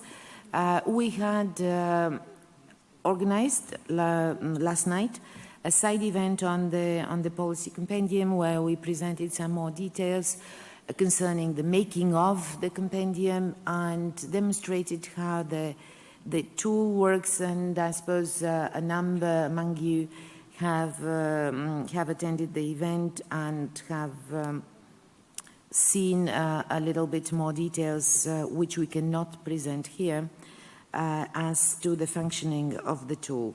And finally, how do we present the policy compendium to the committee? We have the 2 formats. One is the Word format, or PDF format, like a Word document, and the online tool. What is important to note that it's, as mentioned, it's a living document, needs to be completed. In the future, that the World Heritage Center would undertake this task, and once again it proved that online consultations, or consultations altogether, that are inclusive, are very, very useful for stakeholders and for us, in order to improve the product we have been working on. And of course, further work to integrate all the recommendations is needed to make the online tool even more intuitive and clear. This is, as you know, work with web design and tools like this. At least to me, it seems never-ending, so there is always place for improvement, and we'll continue trying to make it even easier for the users to make the use of it more easy, and altogether to make it more useful for all users, from states parties to heritage expert, researchers, civil society, etc. The draft decision, you can find on page 7 of the document 11B. Thank you, Mr. Chair. Thank you very much, Mrs. Tocherova. I would like to inform you that yesterday there was a special side event where this project were submitted to the full auditorium, and it was accepted positively. So I think that there is no sense now to listen again to the same presentation from the working group. And we are a little bit out of our schedule. Our interpreters still working until now. So if you don't mind, we will proceed to the approval of the document if there are no other comments. Are there any? I don't think. Thank you very much. In this case, we declare the document 11B adopted as amended. Thank you very much.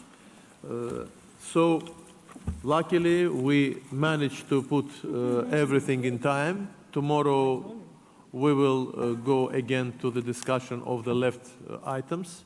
At 9:30, we will have bureau, and 10 o'clock, we will start our work. Please note that we schedule to have our working session tomorrow during the first half of the day, only until 1 o'clock to finalize all the questions. And after that, Secretariat will start the work on the final documents, which will be presented the day after tomorrow at the closing ceremonies, at the closing session. So please use possibility and time which you'll have tomorrow to go to sightseeing, to some other places. And do we have any advertisement according to the? Not from me. So, thank you very much. Congratulations with the successful next day of the Commission. Thank you. Have a nice time. Thank you.